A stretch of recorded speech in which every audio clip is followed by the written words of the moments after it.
A ver, empezamos a votar. Tienen los emoticones. ¿Cuál es la respuesta a la siguiente pregunta? Neumonía grave adquirida en la comunidad. ¿Cuál es la combinación de antibióticos de elección para su tratamiento? Es una pregunta de examen de residentado.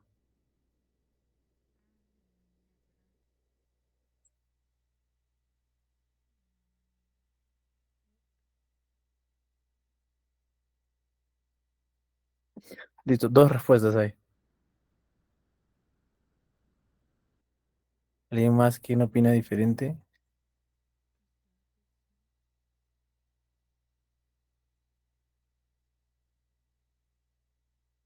Ya. Tres personas han respondido.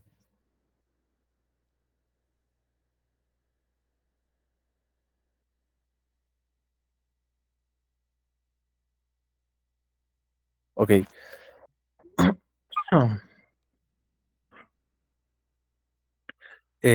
Básicamente, cuando nosotros hablamos de neumonía grave, nos referimos a mm, algunas circunstancias que van a hacer que el paciente con una neumonía sea considerado como tal, ¿no? Puede ser por comorbilidad, por tema de edad, por el grado de disfunción que tenga, disfunción respiratoria. Entonces, eso hace que se la denomina la neumonía como neumonía complicada o neumonía grave. Sin embargo, si hablamos de gérmenes que son adquiridos en la comunidad, básicamente son los mismos gérmenes, ¿no?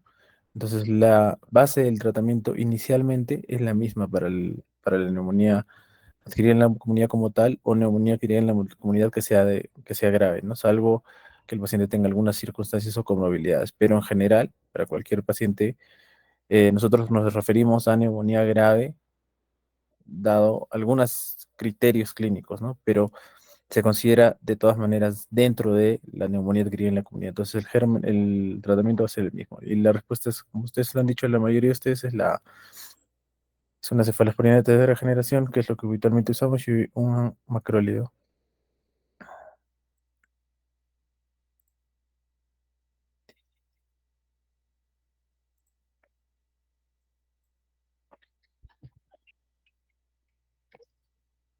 Puedo pasar así.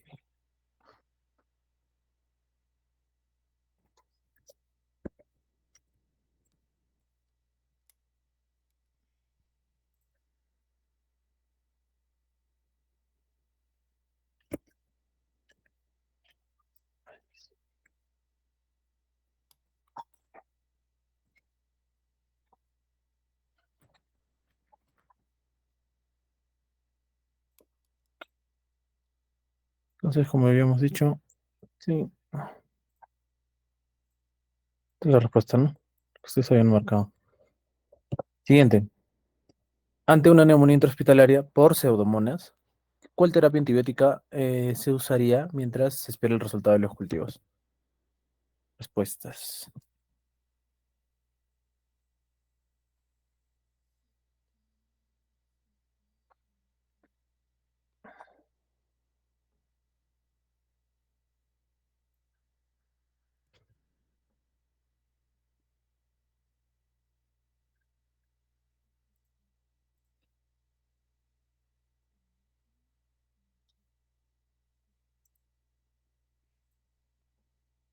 ¿Nadie más?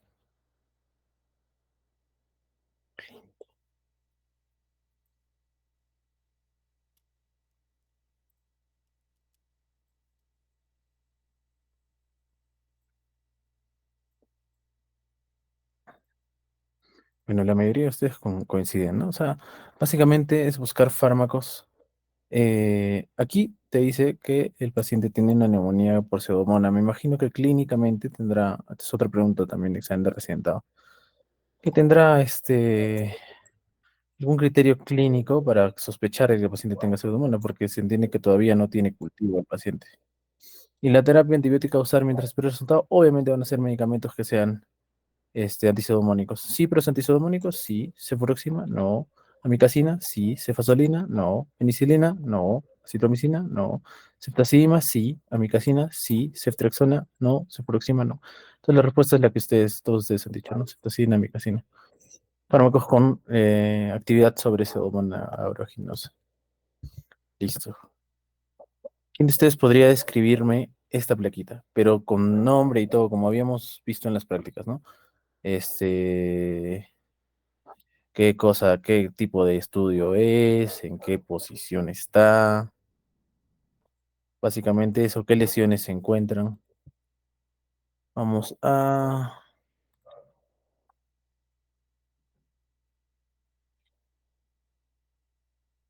ujú. Ah, perca, ¿qué es? ¿Cómo la describes?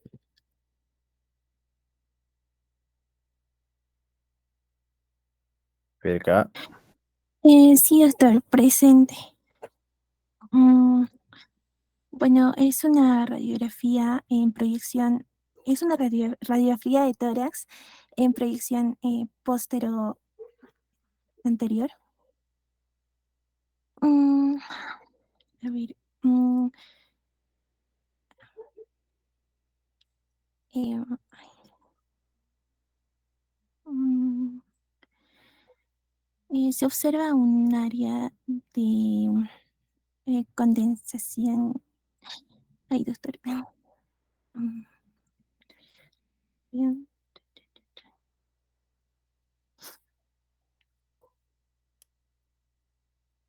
Mm, bueno, es una neumonía, doctor.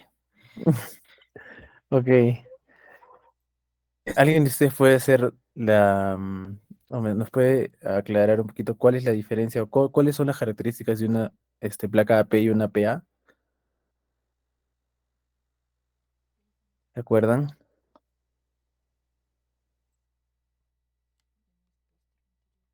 Ya, entonces preguntamos.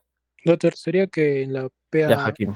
en la póstera anterior, las escápulas están salidas y también las clavículas elevadas. En cambio, la anterior posteriores están metidas las escápulas. Ya, ¿esta qué es? Esa es una PA, la Sí, no, póstera anterior. más parece como póstero. Em, ¿Quién? Perca, ¿no? Perca es Fabi. Fabi nos dice que es una radiografía posterior anterior, una radiografía de tórax posterior anterior. ¿Qué lesiones? Nos escribe que hay un infiltrado, nada más, ¿no? Con sospecha de neumonía. La descripción sería, bueno, hay aumento de la trama broncovascular, patrón reticular bilateral, un infiltrado algodonoso a nivel bueno, a nivel basal o en base de mi tórax izquierdo. Básicamente eso. Sí, probablemente sea una neumonía, ¿no? Lo más seguro, porque obviamente nos faltaría saber algo de clínica, pero sí, básicamente esto es lo que vemos en esta plaquita. Esta,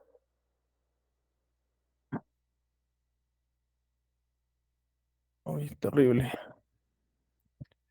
A ver, vamos a seguir preguntando. Ito. Ah, sí, doctor, presente. Ujú. A ver, lo primero que vemos es, están tomando el EKG. Ya, pero ¿qué es? ¿Qué es lo que estamos viendo? Ah, ya. Am, mm, es un patrón, este, parece patrón algodonoso, doctor, edema agudo de pulmón. ¿Qué es esta imagen? Todo desde así como perca, es igualito Ah, desde el principio. ya. A ver, en cuanto a la proyección, esta sería mm, mm, una PA, doctor. Ya ves, dime qué cosa es lo que hay.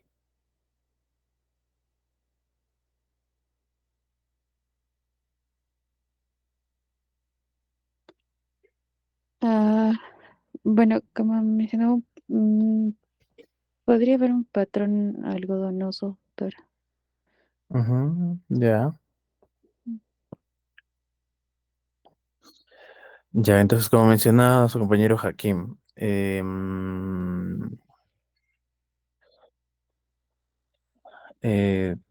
para hacer la diferenciación entre radiografías PA y AP, ¿no?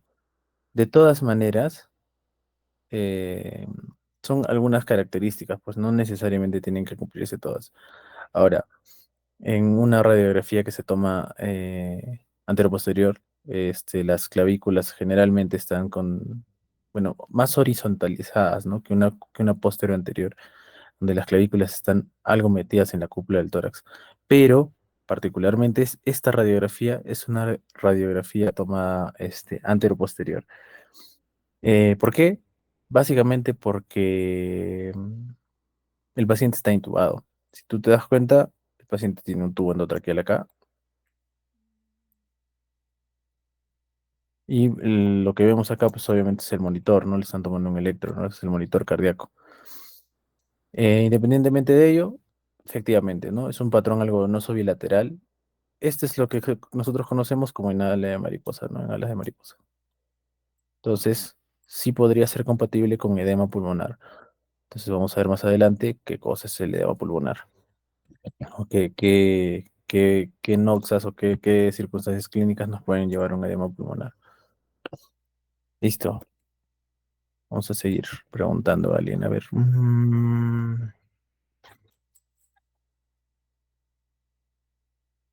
Vilca, Kelly.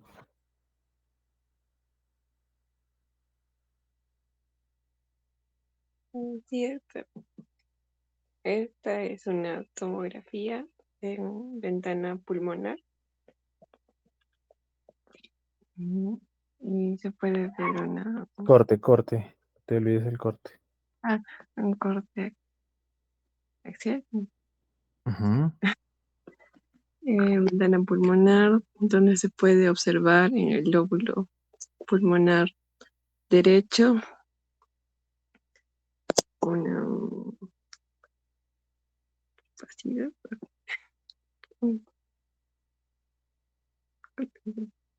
No puedo escribir la imagen. Mm,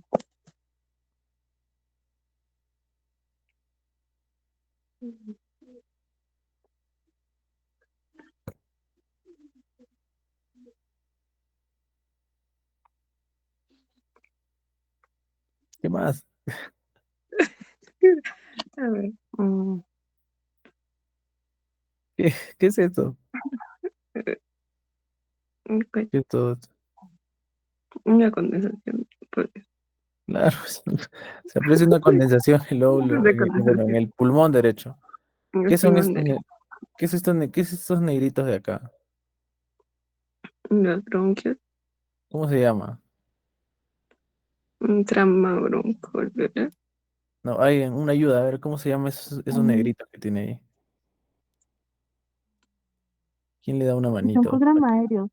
Broncograma aéreo, ¿no? Ah, ¿Esto qué puede ser? ¿Este paciente qué tiene de diagnóstico? Porque este está cantado, ¿no? Por la tomografía. neumonía. Es una neumonía, bueno, neumonía, pues una neumonía como tal. Ya, es una neumonía, listo. Este está interesante. ¿A quién? Paxi, Herbert.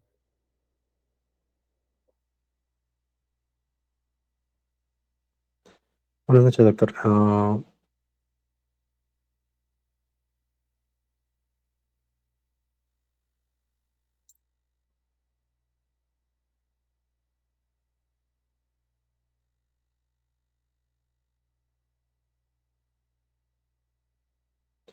Es una tomografía computarizada sin contraste.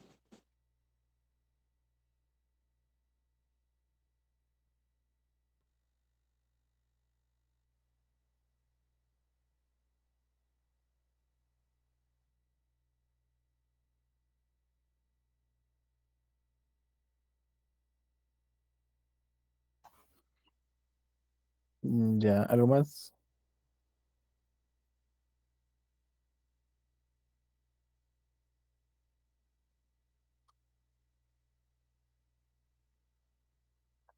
Mm,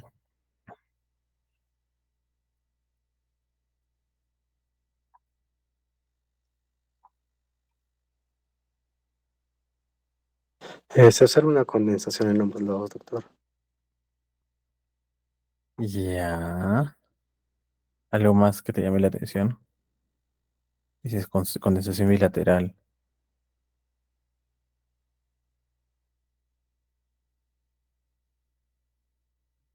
¿Alguien más ve algo? ¿Algo diferente? ¿Algo que no tenía la otra? Porque si ustedes se dan cuenta de la otra, es distinta que esta, ¿no?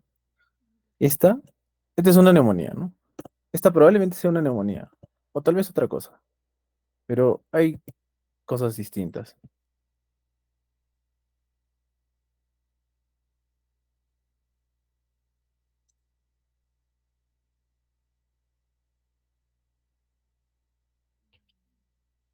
Mm, Flores, Kevin. Y se-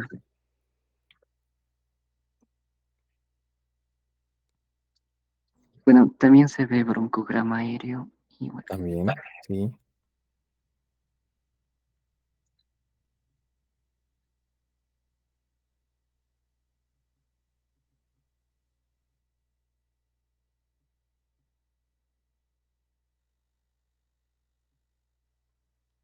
Vamos a preguntarles al grupo 7 que...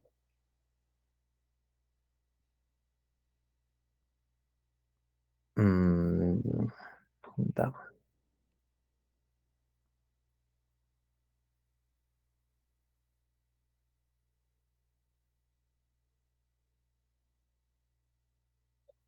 A ver, alguien del grupo 7 chicas.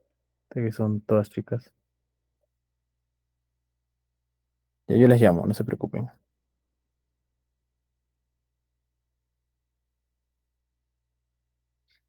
Rodríguez, Calizaya. ¿Está? ¿Está Rodríguez? Sí, presente, doctor. A ver, ¿qué cosa más ves?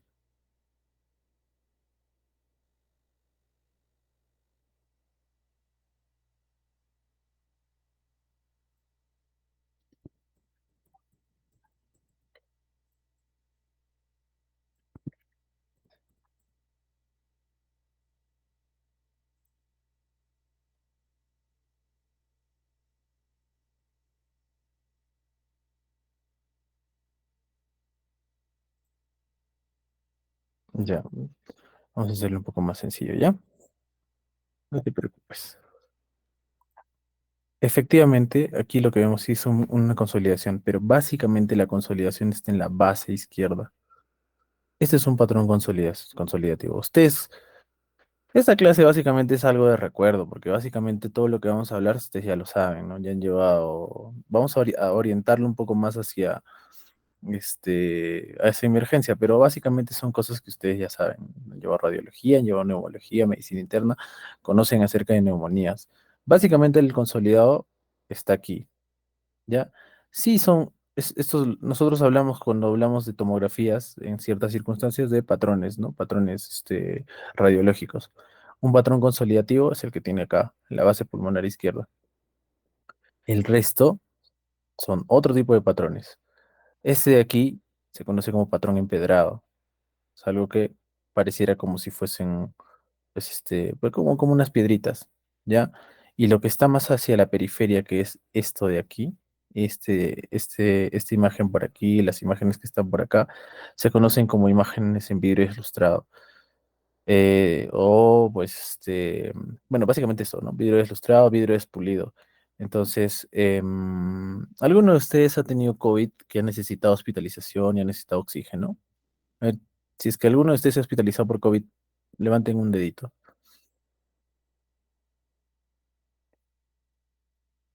Ya, nadie. Nadie, ¿no? Ninguno de ustedes. Ok, ¿qué ocurría durante la pandemia?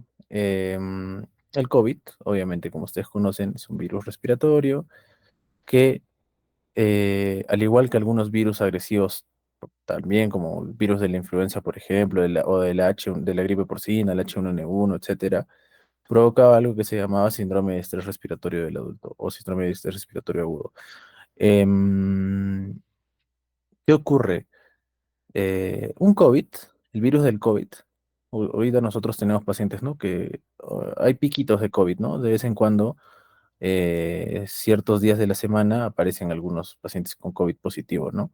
Algunos de ellos necesitan oxígeno, algunos tienen bastante malestar porque es como, básicamente es una gripe, pero muy, muy, muy severa o más fuerte, los síntomas son más exagerados, pero mucho antes de que existiera la vacuna, obviamente, pues algunos de los pacientes desarrollaban distrés respiratorio. Ahora, un COVID tranquilamente te puede dar solamente una faringitis aguda por COVID, te puede dar una bronquitis aguda por COVID, que es lo que lo estamos viendo ahora último en el hospital. Los pacientes tienen sibilantes, roncantes, ¿no? Pero no llegan a tener ningún infiltrado y salen pues con la antigénica positiva. O puede ser tan severo como para causarte un síndrome de estrés respiratorio. Entonces, este paciente probablemente, ¿no?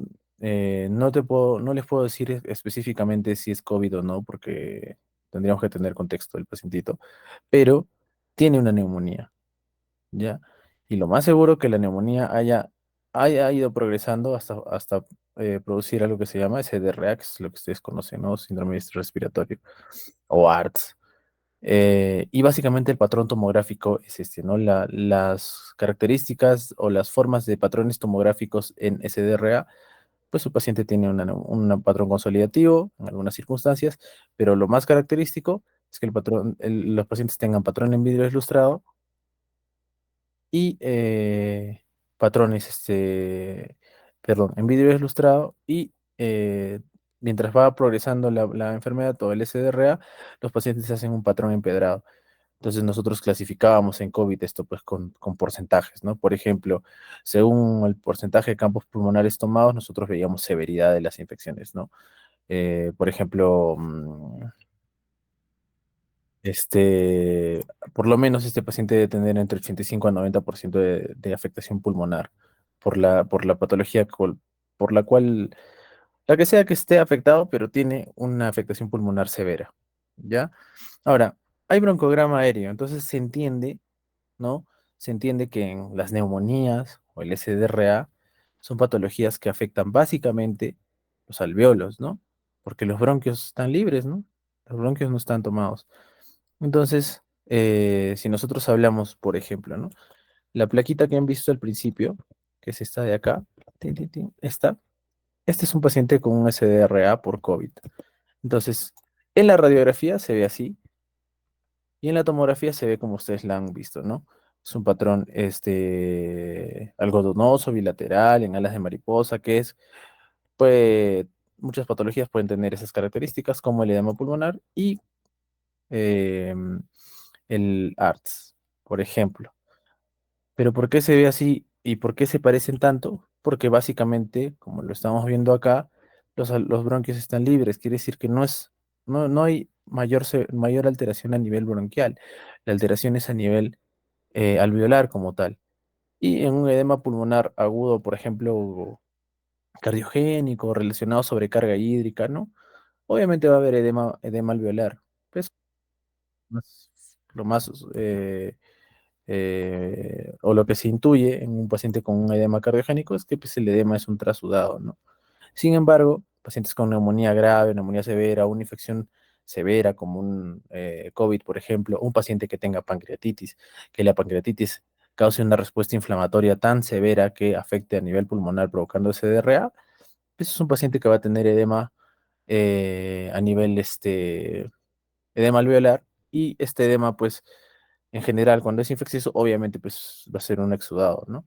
Entonces, el manejo es parecido, pero con algunas diferencias, ¿no? Por ejemplo, un edema pulmonar cardiogénico, obviamente al paciente tú lo único que vas a hacer es ponerle diuréticos para secarlo, ¿no? Secar el edema pulmonar.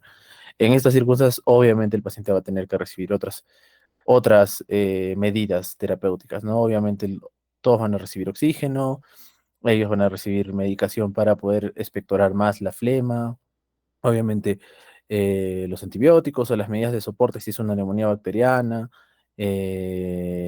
corticoides si es una neumonía viral como un ART severo, ¿no? Te van a ayudar a disminuir el edema alveolar. Pero básicamente es una situación, una circunstancia en la que se ve afectado el alveolo. Aquí a ver, siguiente.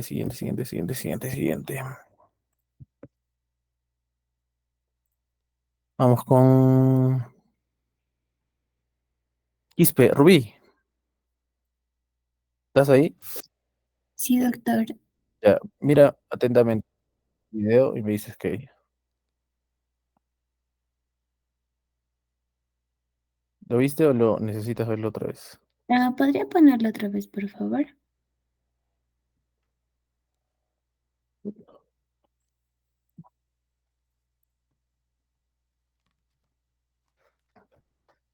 ¿Sabes qué es?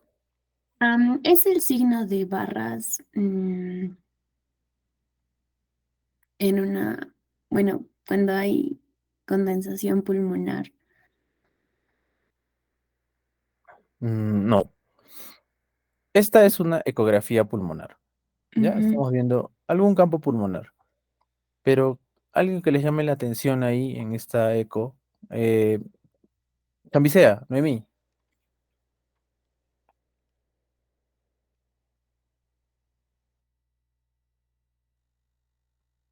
Presente, doctor. A ver, se los pongo de nuevo.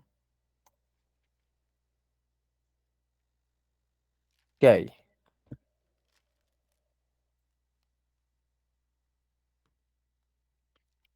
Ahí se salió.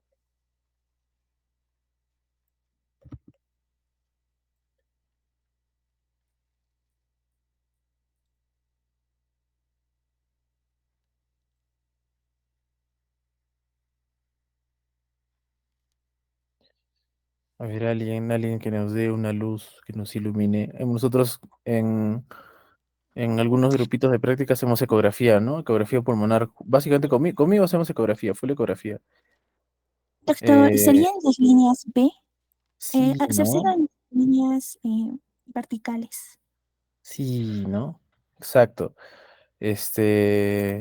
Hacemos ecografía para ver cómo está nuestra volemia, básicamente, cómo estamos respecto al estado hídrico de los pacientes y nos ayuda a buscar este tipo de situaciones. Aquí está la línea pleural, ¿no? Lin- este es el transductor, aquí está todo el tejido blando, ¿no? Y básicamente todo esto de acá es pulmón, todo lo de abajo. Ahora, la línea pleural tiene reverberancia, ya que todo el pulmón es aire, y esto se conoce como líneas apulmonares, que son líneas normales. Todas estas líneas que están en este mismo sentido, que son paralelas a la línea pleural, se llaman líneas A. Todas estas líneas que son perpendiculares, las líneas que forman ángulos 90 grados, estas líneas blancas de acá, son líneas anormales. Entonces esto se conoce como líneas B pulmonares, ¿no? Las líneas B pulmonares son básicamente un signo de que este pulmoncito está cursando con edema. Ahora, ¿qué circunstancias pueden o qué patologías te pueden producir edema? Pues múltiples, ¿no? Paciente con SDRA va a tener edema, un paciente con una neumonía severa va a tener edema, un paciente con un edema pulmonar agudo por cardiogénico va a tener edema, un paciente que tenga sobrecarga hídrica, que el paciente que esté sobrehidratado va a tener edema, un paciente que tenga shock cardiogénico, lo más probable es que tenga patrón B pulmonar. Entonces nos ayuda básicamente para determinar si es que tiene edema o no tiene edema pulmonar. Entonces, ¿qué ocurría en la época del COVID? Cuando un paciente con COVID se hospitalizaba y ameritaba oxígeno, pues algunos de nuestros hospitales, bueno, de los hospitales a nivel mundial se sobrecargaron, ¿no? Se sobrecargaron de pacientes porque no se esperaba que la pandemia fuera tan grave como llegó a ser. Entonces, todos los pacientes que salían positivos a la prueba y que ameritaban esta hospitalización porque requerían oxígeno, a todos ellos idealmente se les tenía que hacer una tomografía de pulmones. Entonces, el número era tan grande de pacientes en todos los hospitales a nivel mundial. Bueno, aquí en el Perú era grande, en Juliaca fue grande, en Puno también. En los hospitales de Lima, pues no había espacio para los pacientes y algunos de ellos que estaban muy complicaditos, pues la gran mayoría de los pacientes, según protocolo, tenían que tener una tomografía.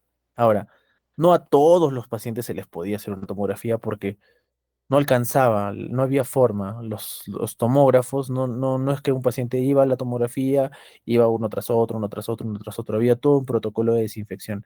Entonces no se podían hacer múltiples estudios a los pacientes todo el tiempo. En otros países, por ejemplo en Brasil, eh, realizaron básicamente lo que ya se conocía, ¿no? Nosotros cuando hacemos ecografía en los pacientes graves, bueno, en los pacientes en general, en emergencia, todos los protocolos ecográficos en conjunto toman el nombre de POCUS, ¿no? POCUS, Point of Care Ultrasound. Entonces, a esos pacientes se les podía aplicar el POCUS y se les podía hacer ecografía a pie de cama y aquel paciente que venía medio descompensado, con tendencia a hiposaturar, ¿no? Se le podía hacer una ecografía pulmonar y determinar el grado de aireación pulmonar. Nosotros sacábamos, según cómo, bueno, en estos protocolos, por ejemplo, como les digo, en Brasil, sacaban cuántas líneas B pulmonares habían, porque para nosotros considerar edema pulmonar, hablamos de tres líneas B, de a más líneas B en un campo pulmonar. Entonces sacaban cuántas líneas B había en cada en cada campo pulmonar, eh, cuántas tenían los pacientes, porque pueden ser dos, tres o puede ser difuso, ¿no? Mientras más líneas B, obviamente la aireación pulmonar está más comprometida y obviamente el paciente tiene mayor severidad. Entonces ellos distinguían entre a qué pacientes, los que tenían menos líneas B o los que tenían la aireación pulmonar más, o el pulmoncito, perdón, estaba más aireado, entonces a ellos solamente le hacían seguimiento ecográfico para ver cómo iban yendo. Y aquellos pacientes que tenían mayor compromiso con full líneas B, a esos pacientitos recién se les realiza la tomografía. Entonces, ahorrábamos estudios y de manera rápida, súper rápida, se podía identificar qué pacientes estaban más comprometidos y qué pacientes no, solamente a través de ecografía pulmonar. Entonces, para eso nos sirve, ¿no? Básicamente buscando edema pulmonar, la ecografía pulmonar. Entonces, ustedes, me imagino que con el doctor Eder han hablado acerca de insuficiencia respiratoria. Entonces, no vamos a hablar mucho de ese tema porque ustedes ya lo saben, ¿no? Básicamente, este, lo que han hablado con el doctor, que me parece que ya es lo que queda para ustedes. Em, Algunas cosas que hemos hablado conmigo es el tema de la ventilación y respiración, ¿no? Son dos cosas diferentes. Eh, Ventilación se refiere al movimiento de aire dentro y fuera de los pulmones, ¿no? Básicamente, entrada y salida de aire, ¿no? Y respiración, que es lo que ustedes ya saben también, básicamente el intercambio gaseoso. La ventilación depende de músculos. Todo es un efecto mecánico, ¿no? Y la respiración es a nivel celular, ¿no? Es básicamente la difusión de gases. Esos son conceptos que ustedes saben. Hemos hablado de hipoxemia a través de la medición de básicamente la concentración de oxígeno a nivel de, específicamente la sangre, ¿no? Y eso lo hacemos a través de la gasometría. Y hemos hablado también de hipoxia. Hipoxia, que es la ausencia de oxígeno a nivel tisular, que es lo que ustedes me comentaban, ¿no? Hemos hablado de los tipos de hipoxia hipoxémica, anémica, isquémica, citopática, básicamente orientándonos a estos tipos de hipoxia. Listo. Todo lo demás es insuficiencia respiratoria, que es lo que ustedes ya han visto.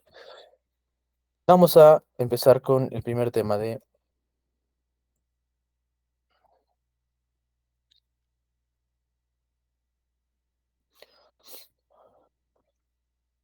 Listo, SDRA. Entonces, SDRA, síndrome de distrés respiratorio agudo, es una condición médica grave y se caracteriza porque hay una lesión pulmonar aguda y difusa. Hay inflamación y acumulación de líquido en los pulmones, básicamente en el alvéolo. La lesión pulmonar causa dificultad respiratoria grave y disminución de los niveles de oxígeno en la sangre, obviamente. Entonces, cuando nosotros tenemos un paciente con SDRA, tenemos que tener algunos objetivos de tratamiento, ¿no? Obviamente, el primer objetivo es mejorar la oxigenación. Reducir la inflamación pulmonar que eso quiere decir que nosotros debemos de disminuir la respuesta inflamatoria, ¿no?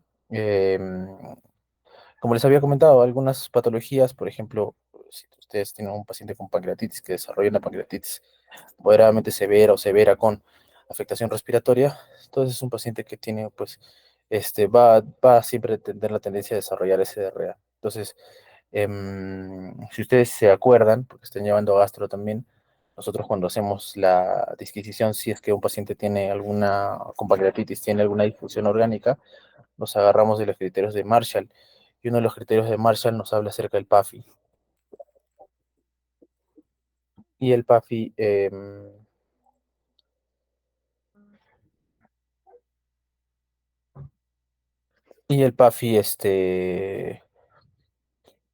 está dentro de los criterios de Marshall, ¿no? Y básicamente es debido a esto, ¿no? Porque la pancreatitis, una pancreatitis o cualquier circunstancia que te provoque una reacción inflamatoria generalizada, incluso la sepsis, ¿no? Los pacientes con sepsis, con shock séptico de foco extrapulmonar, tranquilamente pueden desarrollar SDRA si es que están desregulada esta respuesta inflamatoria. Los pacientes, pues, tienen también afectación pulmonar. Otro es evitar y tratar complicaciones dentro de los objetivos. Una SDRA, no necesariamente un paciente con SDRA es un paciente que está infectado a nivel respiratorio, ¿no? Sin embargo, algunos casos sí, ¿no? Por ejemplo, los pacientes con COVID, en algunas UCIs que eran súper estériles con todos los protocolos de manejo que ameritan, algunos de ellos no se les da antibióticos, ¿no? Porque obviamente el COVID es un virus, ¿no? Que te lleve a que el paciente tenga un SDRA a posterior, no necesariamente quiere decir que el paciente tenga neumonía, ¿no? Entonces a esos pacientitos incluso en algunas UCIs que eran contra limpias no se les llega a dar antibióticos. Lo que sí se buscaba era proteger de infecciones respiratorias, proteger el neumotórax, embolismo pulmonar, disfunción renal y etcétera, ¿ya? Mejorar la función respiratoria, se implementan estrategias de soporte respiratorio. Uno de ellos es ventilación mecánica. Entonces, algunos de los pacientes con SDRA van a terminar en ventilación mecánica. Y para mantener una adecuada función pulmonar y aliviar la carga del trabajo en el sistema respiratorio. Y tratar la causa subyacente, básicamente el SDRA va a mantenerse hasta que nosotros tratemos la causa subyacente. Si es una reacción inflamatoria marcada, si es una infección severa, tratar básicamente esto, ¿no? La respuesta inflamatoria, tratar la infección. O en el caso, por ejemplo, de un paciente con COVID, era darle tiempo, ¿no? En este caso, el ventilador mecánico hacía el trabajo de darle tiempo al paciente de que la respuesta inflamatoria ceda, ¿no? Que el virus pues vaya mermando poco a poco su actividad. Entonces, como ustedes bien saben, nosotros hablamos de SDRA y tenemos en cuenta a lo que se llaman los criterios de Berlín. Los criterios de Berlín nos dicen que son criterios antiguos, ¿no? Básicamente tomaban para hacer la clasificación de los SDRA los siguientes criterios. Uno de ellos era el tiempo. Entonces, cualquier paciente que, por ejemplo, el criterio te dice esto, ¿no? Dentro de la primera semana de una noxa, ¿no? De una alteración clínica, de una afectación clínica, tiene que haber empeoramiento de los síntomas respiratorios. Entonces, un paciente que se hospitalizaba por alguna circunstancia, por ejemplo, un paciente chocado, un paciente séptico, se hospitaliza. Y si dentro de la primera semana de hospitalización tiene empeoramiento de la función respiratoria, uno toma como, sí, pues probablemente pueda tener uno de los criterios de Berlín para SDRA, que es el tiempo. Imagen. Imagen es importante, ¿no? ¿Qué cosa tenía que haber? Generalmente, opacidades bilaterales, que no estén explicadas como efusión, como atelectasias pulmonares o nódulos pulmonares. Entonces aparecían nuevas imágenes, ¿no? Si tú tienes un paciente que tiene una pancreatitis, ingresa a tal fecha y en menos de una semana tiene opacidades pulmonares bilaterales, es un paciente que tiene SDRA. Y obviamente tendríamos que ver nosotros la causa del edema. ¿Por qué se desarrolla el edema pulmonar? Entonces, el paciente no tenía que tener falla cardíaca o sobrecarga hídrica. Entonces, ¿cómo hacíamos nosotros eso? A través de ecocardio. ¿Cómo lo hacemos para excluir este edema hidrostático, ¿no? Entonces, pues se verificaba si el paciente tenía signos de sobrecarga hídrica y si es que no era el caso, pues se considera que es un criterio para SDRA. Pero para que un paciente tenga SDRA tiene que tener todos, por si acaso. Todos los criterios juntos. Y lo otro era ver oxigenación. Obviamente, como ustedes bien saben, nosotros medimos el grado de hipoxemia debido a midiendo el PAFI, ¿no? A nivel del mar, entre 200 y 300 es una hipoxemia leve, de entre 100 a 200 hipoxemia moderada y hipoxemia severa alrededor de 100. Entonces, en el contexto de COVID, los pacientes a nivel del mar que tenían una PAFI menos de 100 son los pacientes que se intubaban, ¿no? Estos pacientes se considera ventilación mecánica invasiva. En nuestro contexto, a nuestra altura, esto disminuye, ¿no? Más o menos, nosotros entre 70 y 76 milímetros de mercurio, nosotros recién consideramos que el paciente tiene una SDRA, perdón, una hipoxemia severa. El paciente cumplía todos estos criterios y nosotros decíamos, pues no, evidentemente el paciente tiene una SDRA, ¿no? Entonces, algunos de estos pacientes quedaban excluidos del diagnóstico. No, no a todos se les diagnosticaba SDRA. A algunos se les ponía solamente edema pulmonar, congestión pulmonar, ¿no?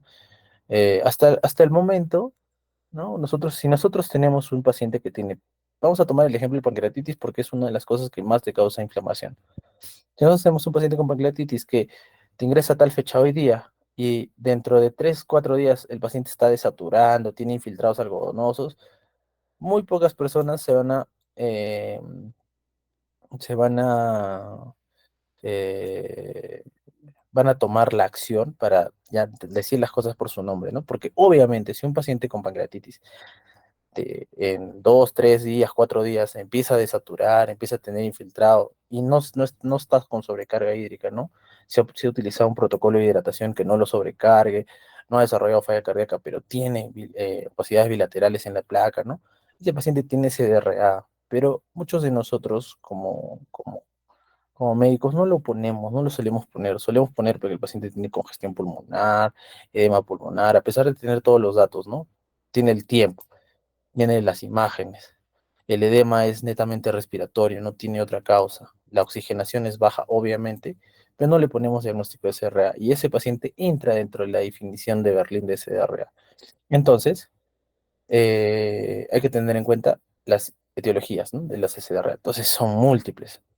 Directas, afectan directamente a los pulmones, aspiración de contenido gástrico, una neumonía, inhalación de sustancia tóxica, contusión en bola pulmonar, toxicidad, asfixia, radiación, lesión de reperfusión tras un trasplante pulmonar, el paciente le cortan la circulación pulmonar y el paciente le ponen el pulmón nuevo, lo reperfunden y el paciente se diarrea, ¿ya?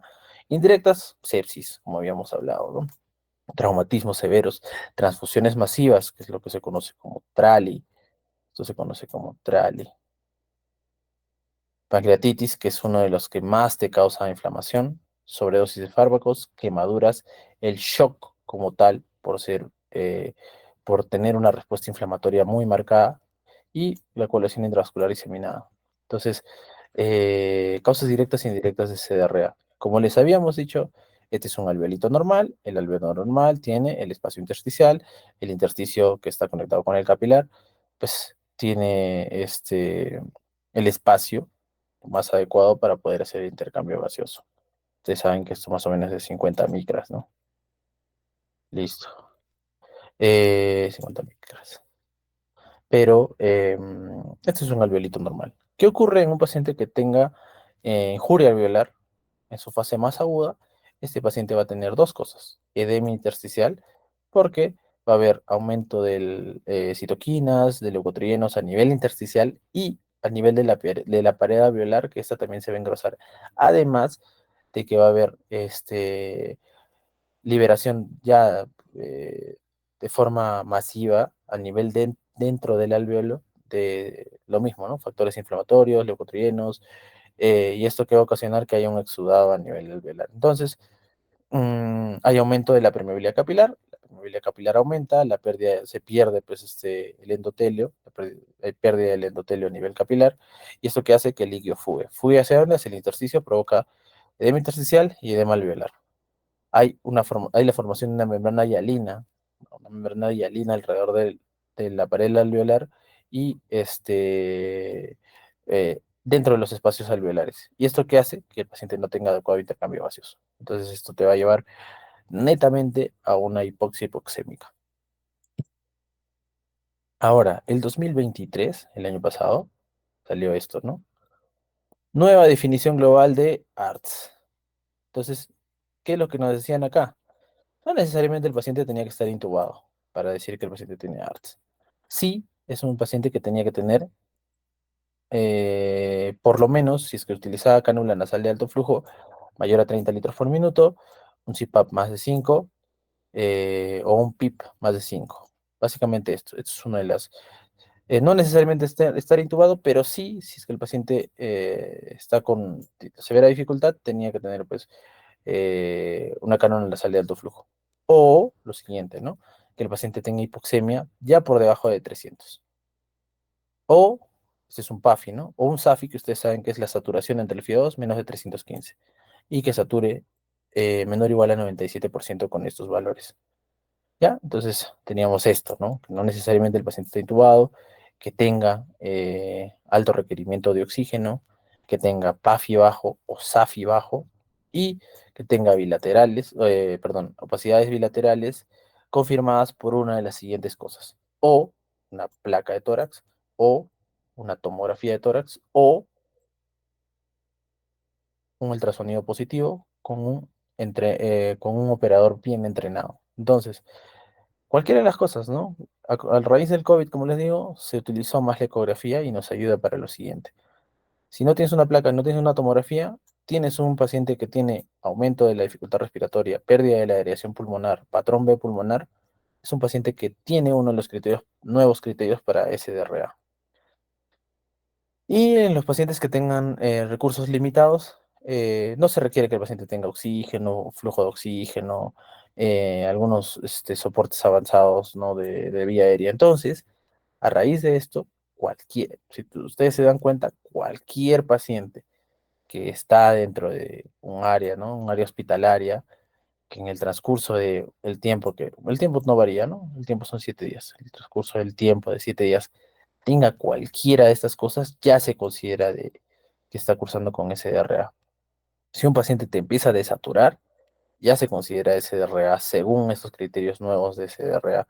Entonces, aquí sí hay cierto grado en la definición de Berlín, en los criterios de Berlín, pues excluían a muchos pacientes porque tenían que cumplir todo ello, ¿no? En esta nueva clasificación se incluyen más pacientes de los que se debería, porque hay pacientes que sí o sí van a empezar a desaturar por ciertas circunstancias como atelectasias pulmonares, etcétera, ¿no? Pero tiene que tener opacidades bilaterales corroboradas por un estudio de imagen, ¿no? Incluido el ultrasonido. Entonces, acá se agarran muchísimos más pacientes, ¿no? Cualquier paciente que tenga opacidades bilaterales y empiece a desaturar, no necesariamente tiene que estar intubado, se va a considerar SDRA según esta nueva clasificación, según esta nueva definición de SDRA.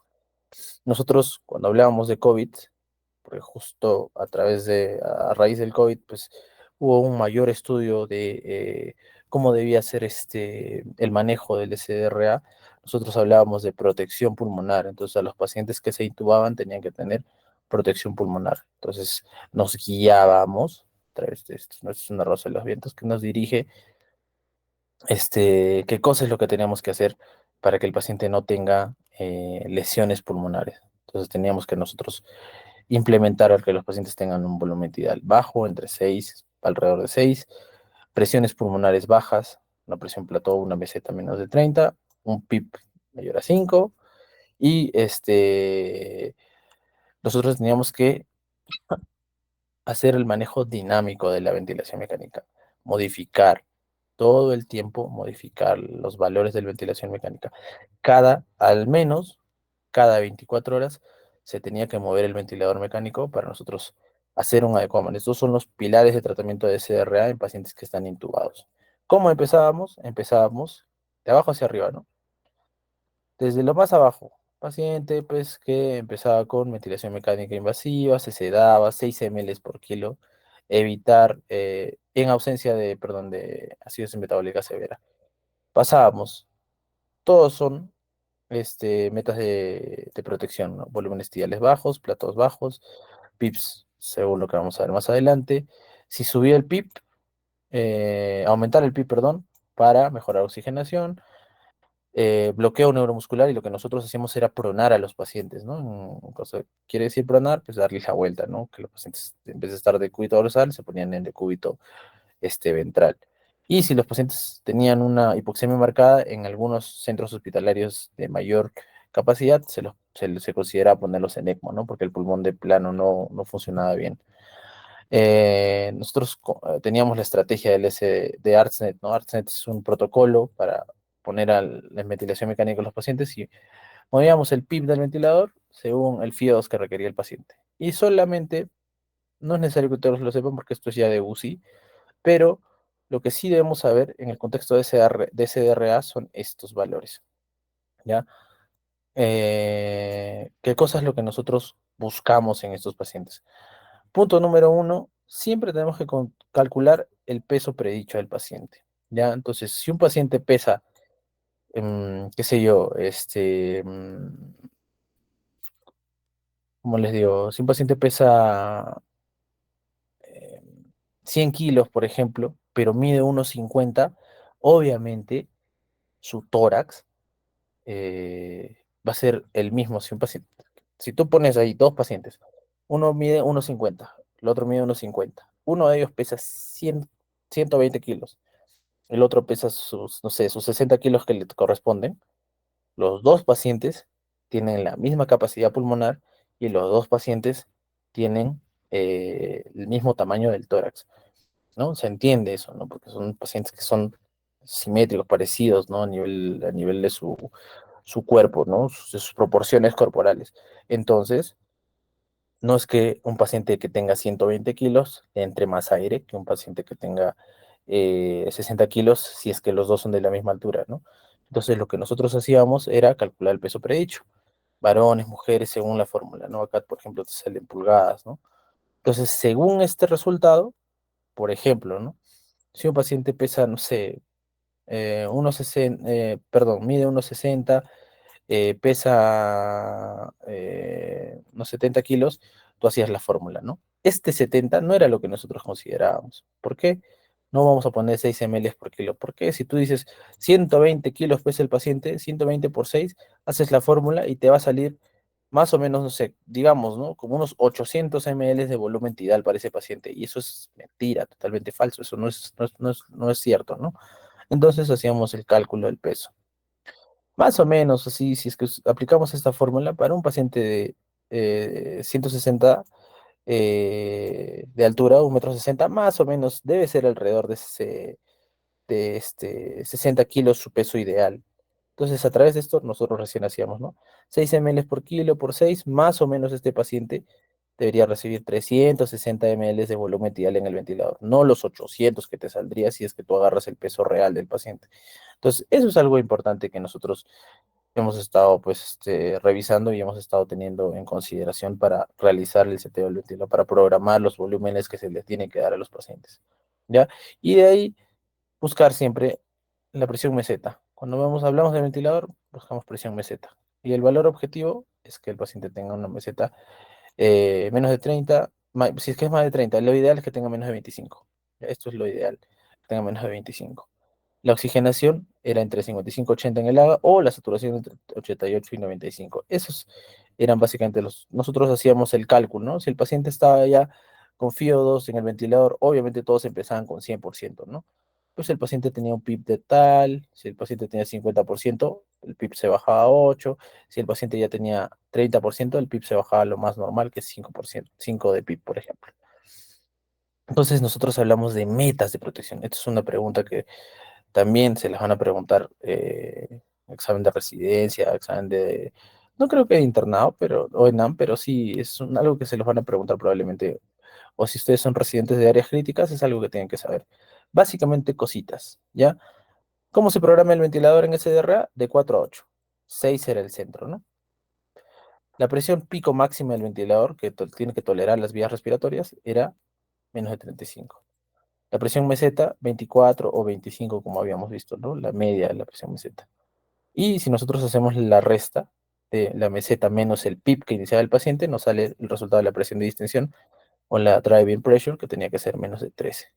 Básicamente, esas cositas nada más son las que teníamos que saber, ¿ya?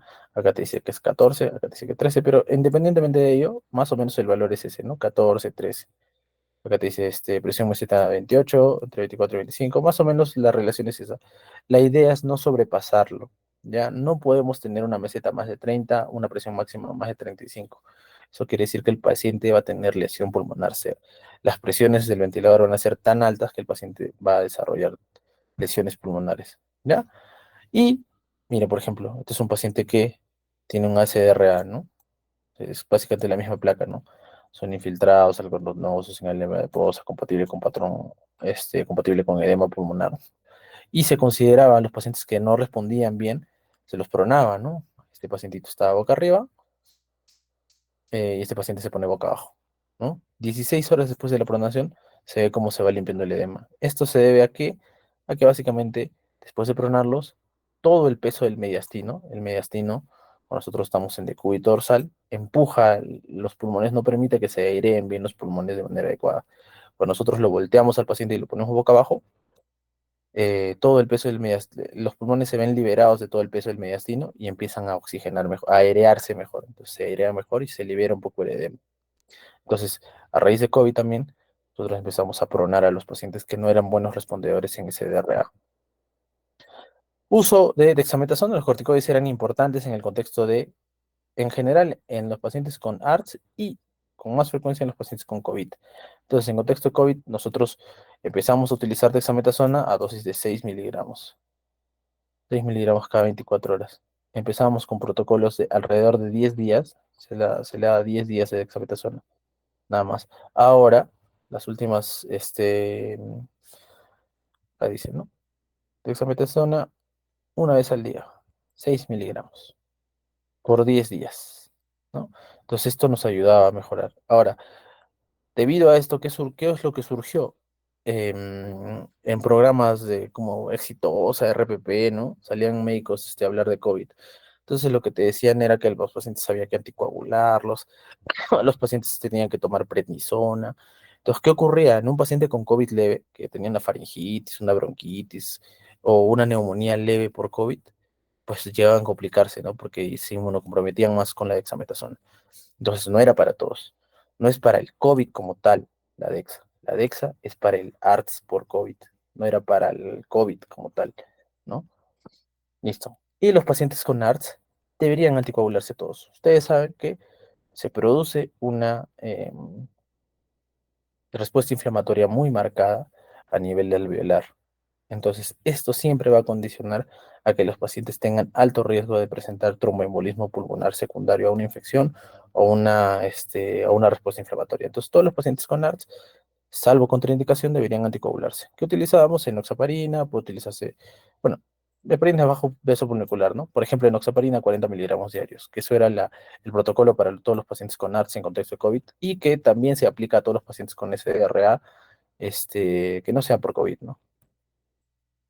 Eh, Nosotros pasamos de terapia convencional con oxígeno, según el PAFI, si es que iba bajando, cánula de alto flujo, si es que iba bajando, ventilación no invasiva. Cuando era menos de 100, el paciente se ponía en ventilación mecánica. ¿Ya? Listo. Entonces, básicamente, para que quede claro, el tratamiento de un SDRA cuando es severo, nosotros tenemos que tener metas de protección pulmonar, tenemos que proteger el pulmoncito. No vamos a preguntarles mucho al respecto, ¿ya? Porque esto es un tema ya de especialidad como tal, ¿ya? Pero sí hay que tener en cuenta que hay que tener metas de protección pulmonar, hay que tener en cuenta cómo se diagnostica. Los viejos criterios de Berlín nos dicen que los pacientitos pues, tenían que tener todos estos criterios, dejaban afuera algunos de los pacientes con SRA y los nuevos pacientes, bueno, la nueva definición de SRA, pues agarra muchísimo más pacientes que puedan estar empezando a desaturar o tener opacidades bilaterales dentro del ámbito hospitalario, una vez que ya el paciente está hospitalizado, ¿no? Entonces, no olvidar la protección pulmonar es importante. Algo que sí se les puede preguntar es el tema de la pronación, de los corticoides y de la anticoagulación. Siguiente, neumonía severa. Nosotros tenemos criterios, por ejemplo, ustedes saben muy bien el tema de la neumonía, ¿no? Ustedes ya han llevado, pues, como les vuelvo a repetir, medicina interna, neumología, ¿no? Entonces, este es un repaso nada más. En áreas críticas, UCI, áreas, las áreas críticas de emergencia, como trauma shock, nosotros tenemos siempre este tema que pues, manejamos neumonías graves, ¿no? Entonces, como les había mencionado al principio, los gérmenes en una neumonía adquirida en la comunidad que sea severa van a ser los mismos que en una neumonía adquirida en la comunidad que no sea severa, ¿no? La idea es que los pacientes que van a hacer neumonía severa, pues van a ser pacientes que obviamente pueden estar inmunocomprometidos, pueden ser adultos mayores, ¿no? Puede ser que sean los mismos gérmenes, pero que estos pacientes pues tengan mayor agresividad, ¿no? Entonces, nosotros agarramos en un ATS, la sección del tórax, para neumonía severa, criterios mayores y criterios menores, ¿no? Un paciente con, dentro de todos los criterios menores, ¿no? Eh, frecuencia respiratoria más de 30, PAFI menos de 250, infiltrados multilobulares, confusión, urea, leucopenia, trombocitopenia, hipotermia e hipotensión que requiera alto volumen, o criterios mayores como este ventilación mecánica invasiva o que el paciente tenga este shock séptico, perdón.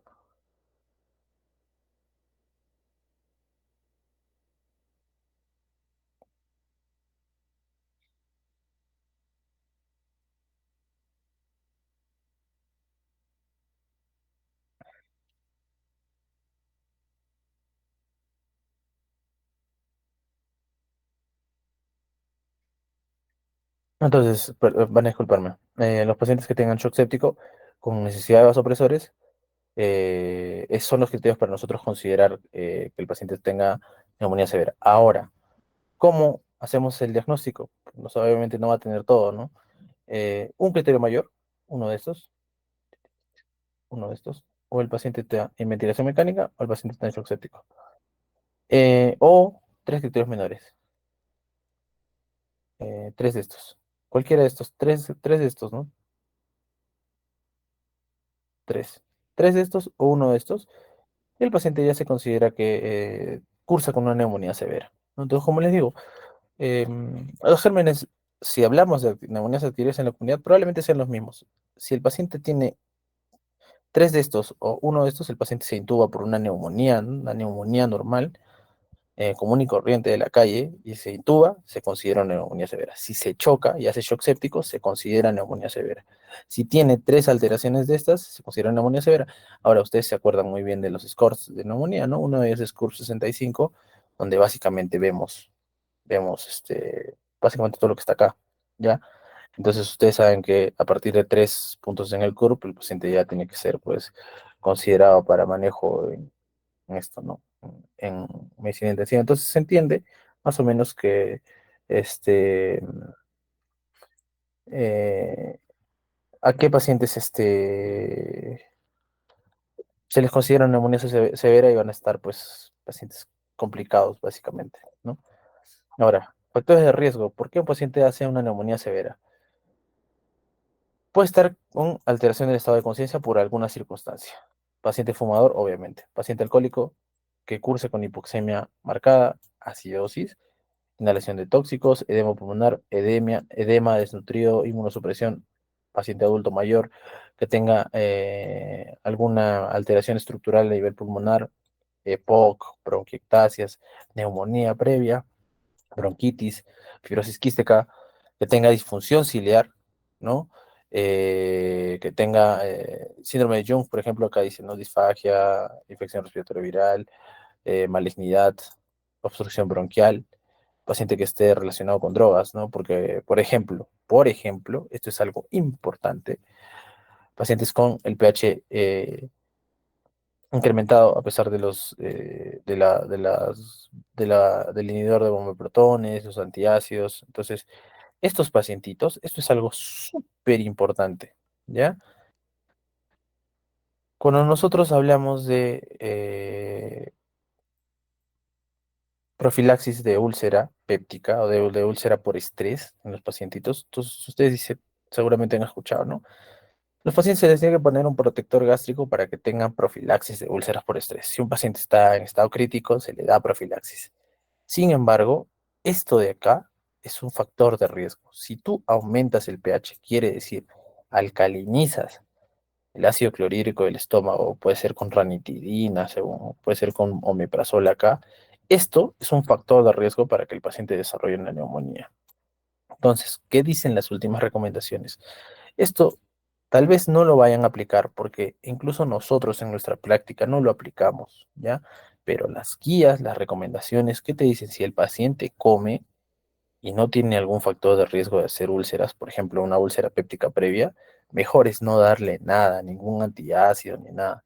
Mejor es dejarlo sin nada, porque esto te va a hacer, es un factor de riesgo para que el paciente desarrolle neumonía severa, perdón, ¿no? Listo. Antipsicóticos, glucocorticoides inhalados. Obviamente se entiende que los glucocorticoides inhalados van a disminuir pues, la acción de los cilios, la acción protectora, ¿no? A nivel celular del sistema, bueno, en general de todos los leucocitos a nivel respiratorio. Entonces, dato importante. ¿Qué cosa nos ocasiona neumonía severa? Básicamente es lo mismo. Ustedes saben que es estrepto, primer germen, por eso nosotros le damos ceftria, y atípicos, por eso le damos macrólidos. Listo, no hay que saber otra cosa. En diversas circunstancias pueden haber otros, otras entidades, ¿no? Pero básicamente lo que debemos de saber, nuestra base es esto, ¿no? Que la neumonía severa adquirida en la comunidad se va a dar, obviamente, por los mismos gérmenes que una neumonía como tal, normal. Ahora, sí hay resistencia a, perdón, a penicilina de Streptococcus pneumoniae, por lo menos 15%, a macrólidos 30% en Estados Unidos y las fluoroquinolonas 1%. El Streptococcus aureus es un muy mínima cantidad. La influenza, 19% de mortalidad, y nosotros hacemos el diagnóstico clínico radiológico, obviamente. Pues no, obviamente nosotros hacemos la medición a través de nuestros cálculos, ¿no? La severa, según la ATS, vemos qué criterios tiene y la consideramos como una neumonía severa. Listo. Tenemos scores, como ustedes bien saben. PCI, curvo 65, esto también nos ayuda. Obviamente un curvo 65 más de 3, paciente que va a necesitar manejo en UCI. El PCI o Neumonía Severity Index, o el índice de severidad de neumonía, lo clasifica también a la neumonía en cinco puntos, perdón, 5 estadios. A partir de estadio 3, paciente que va a ser manejado idealmente en UCI. Todavía no está validado esto de acá. Básicamente, lo que nos guiamos, si nosotros también en nuestra práctica en emergencia, utilizamos estas dos cositas, estos dos scores, para determinar cuándo un paciente está grave y cuándo no. ¿Qué damos a los pacientes? Tratamiento empírico, ¿no? La misma, cefotaxima, ceftriaxona, más macrólido, o fluoroquinolona respiratoria como levofloxacina. Si se considera pseudomonas, se da un antipseudomónico. Listo. Dentro de las 4 horas, si iniciamos nuestra terapia, va a disminuir la mortalidad de una neumonía grave. Podríamos hacer el switch a oral, o sea, cambiar a los antibióticos parenterales, siempre y cuando tengamos una clínica estable del paciente, ¿no? Si es que, bueno, generalmente no lo hacemos, porque los pacientes terminan alrededor de depende de los marcadores inflamatorios de la PCR, la procalcitonina, alrededor de entre 7 a 10 días ya se les está pues terminando básicamente el tratamiento, pero la duración depende de muchos factores. Idealmente, nosotros vemos el tema de marcadores inflamatorios para desescalar, o idealmente lo que se debería hacer, según marcadores inflamatorios, ir desescalando los antibióticos. Si no hay respuesta, buscar otras cosas. Descartar resistencia a la terapia. Obviamente, desde que el paciente llega a un área crítica con la sospecha de una neumonía de una neumonía severa, este paciente ya tiene que estar cultivado. Entonces, Hay que ver ese tema, ¿ya? Y la otra es la neumonía severa, que tenga, pero que esté asociada, pues, a los cuidados intrahospitalarios. Entonces hay que tener en cuenta todas estas situaciones. Si un paciente ingresa a un hospital, se tiene que empezar el tratamiento empírico de manera rápida, control de la fuente, si tiene un empiema, hacer el drenaje, mantener la terapia en sepsis o shock séptico, eh, dirigida por metas, ¿no? Buscar, queremos llegar a tal presión para tener esto, queremos tener tal volemia, no queremos tener sobrecarga hídrica, entonces buscar esas metitas, ¿no? Abrir el pulmón quiere decir que tenemos que tener estrategias ventilatorias. Por ejemplo, si el paciente con neumonía nos llega a desarrollar un SDRA asociado a ello. Debemos de buscar disfunción orgánica, podemos poner corticosteroides en pacientes que tengan vasopresores o que estén en shock, profilaxis de tromboembolismo, profilaxis de estrés de la úlcera, estos lo vemos así, con, entre comillas, ¿ya? No a todos, no es algo importante, ¿ya? ¿Por qué? Porque lo que debemos priorizar en estos pacientes es que tengan nutrición enteral temprana. Así tal cual un paciente con pancreatitis se tiene que empezar un tratamiento enteral temprano para evitar traslocación bacteriana, tal cual un paciente con neumonía severa, de preferencia, darle comida. Si es que no puede comer, tiene el estado de conciencia alterado, una sonda y darle comida. Esto, que el estómago tenga actividad, que el jugo gástrico tenga actividad, nos va a permitir o es un factor como tal protector. Entonces, el jugo gástrico es un factor protector para que el paciente desarrolle neumonía severa. Ahora, dentro de esta misma línea, nosotros hablamos de neumonía nosocomial, que ustedes algo también conocen, ¿no? ¿Qué cosa es la neumonía nosocomial? Paciente que dentro de las 48 horas de ingreso al hospital desarrolla una neumonía. ¿Qué más? Después de 48 horas de haber sido de alta, desarrolla una neumonía. Bueno, dentro de las 48 horas de haber sido dado de alta, desarrolla una neumonía. ¿Qué cosa tenemos que tener en consideración? Que está relacionada a maniobras diagnósticas o terapéuticas. Por ejemplo, la intubación endotraqueal o algunos pacientes van a desarrollar neumonía asociadas al ventilador. Entonces, esos pacientes son pacientes que van a tener neumonías nosocomiales. También se puede clasificar, ¿no? Esta es la primera clasificación, segunda, tercera. En temprana, si los síntomas aparecen 48 horas después de que el paciente ingresó, eh, o tardía si se desarrolla después de los 7 días. ¿Ya? Listo, temprano y tardía. ¿Por qué nos importa esto? Porque básicamente la neumonía nosocomial relacionada a maniobras, como por ejemplo un paciente está intubado, tiene ciertos gérmenes. Una neumonía temprana tiene ciertos gérmenes y una tardía tiene ciertos gérmenes. ¿Ya? Listo. La neumonía nosocomial, entre 3 a 7 casos por cada 1000 ingresos hospitalarios. Si hacemos nosotros la cuenta, sacamos nuestra línea de esto, no es un número bajo, ya porque de 1000 que 7 pacientes se infecten, quiere decir que es un riesgo hospitalizar innecesariamente a los pacientes. Por eso tenemos nosotros esta consideración de sacarle a los pacientes CUR 65, SCORE PSI. Un paciente adulto de 40 años que tenga las imágenes igual que nosotros hemos visto, por ejemplo, no sé si voy a regresar muy atrás. Bueno, en fin, si un paciente tiene una radiografía de tórax, ¿no? Entonces el pacientito tiene una radiografía en la que, igual que en la placa que hemos visto, tiene una opacidad acá, tiene una neumonía. El paciente tiene 40 años, no tiene ninguna comorbilidad, satura bien, tiene todos los mecanismos compensatorios para que esto no le afecte en la saturación. Satura 90% el señor, no tiene criterios de SIRS o tiene leve leucocitosis, etcétera, pero no cumple con todos los criterios de CUR 65 o no llega a 3, este paciente tranquilamente se puede ir de alta. Tienes un paciente que tiene alguna infección urinaria, tiene alguna comorbilidad inclusive, y el paciente no amerita quedarse hospitalizado, de preferencia no se debería hospitalizar.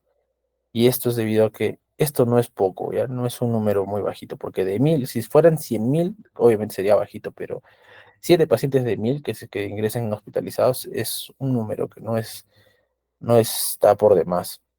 64% de los pacientes que tengan neumonía, pues obviamente se diagnostican hospitalizados, y 36 en salas de quirúrgicas, ¿no? Hospitalización médica, pacientes que ingresen por alguna cosa se hospitalicen en medicina, y 36% en pacientes que se hospitalicen en cirugía.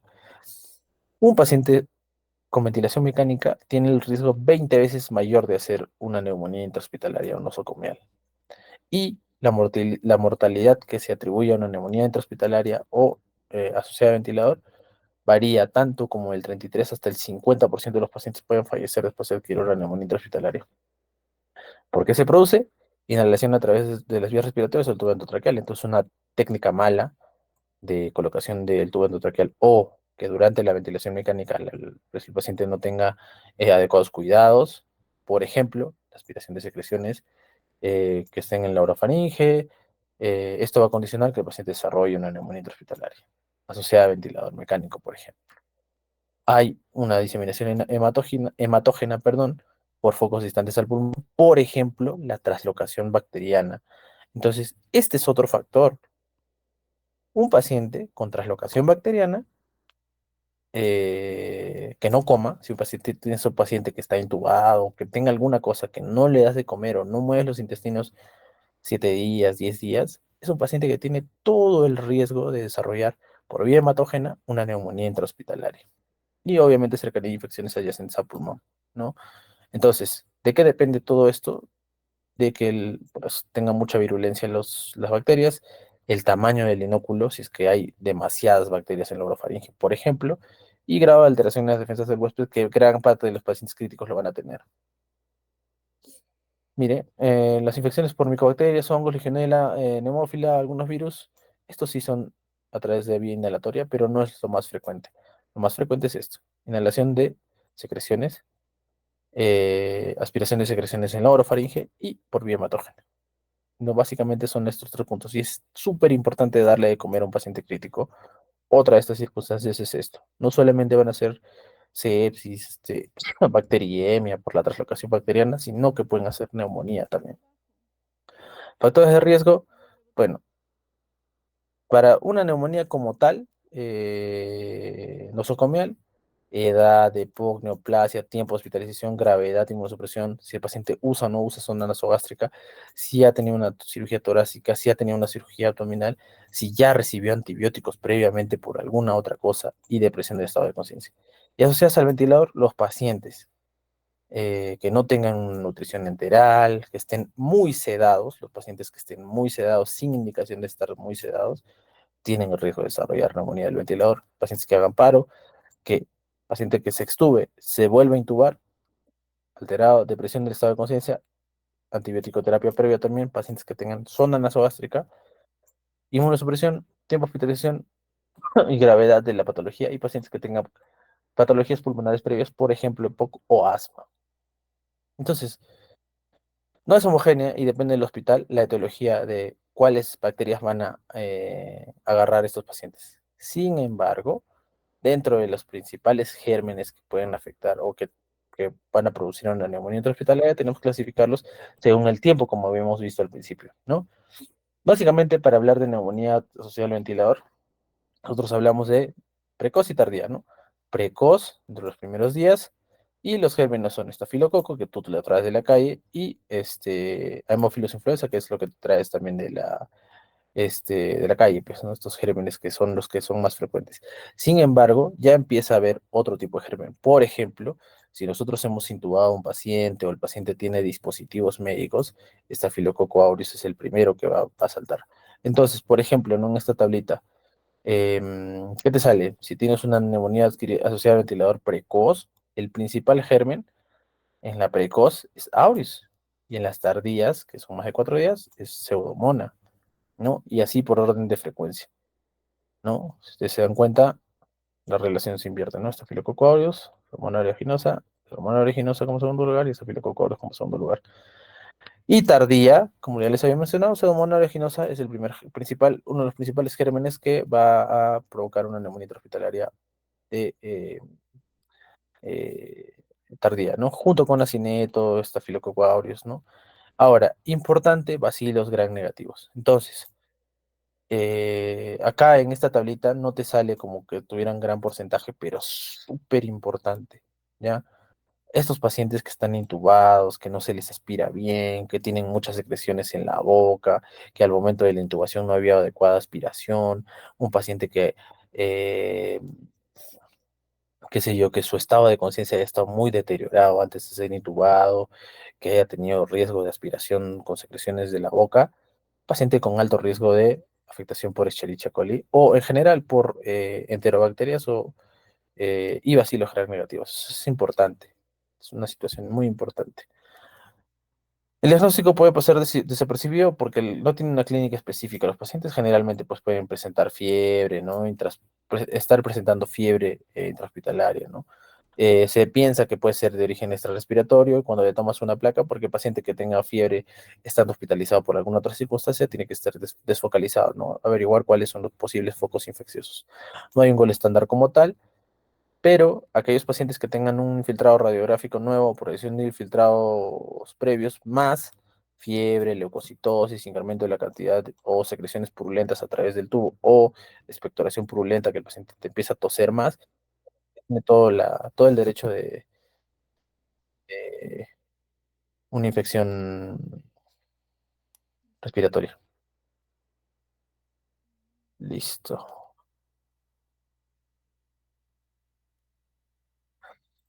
A ver, continuemos.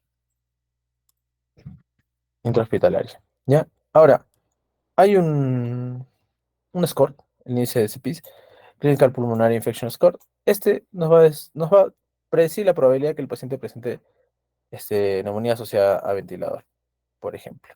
Entonces, hacemos el cálculo, no es necesario saberlo todo, ¿no? Temperatura, leucocitosis, secreciones respiratorias, hallazgos, PAFI, cultivo, y de acuerdo a ello, si tiene más de 6, pues una neumonía probable.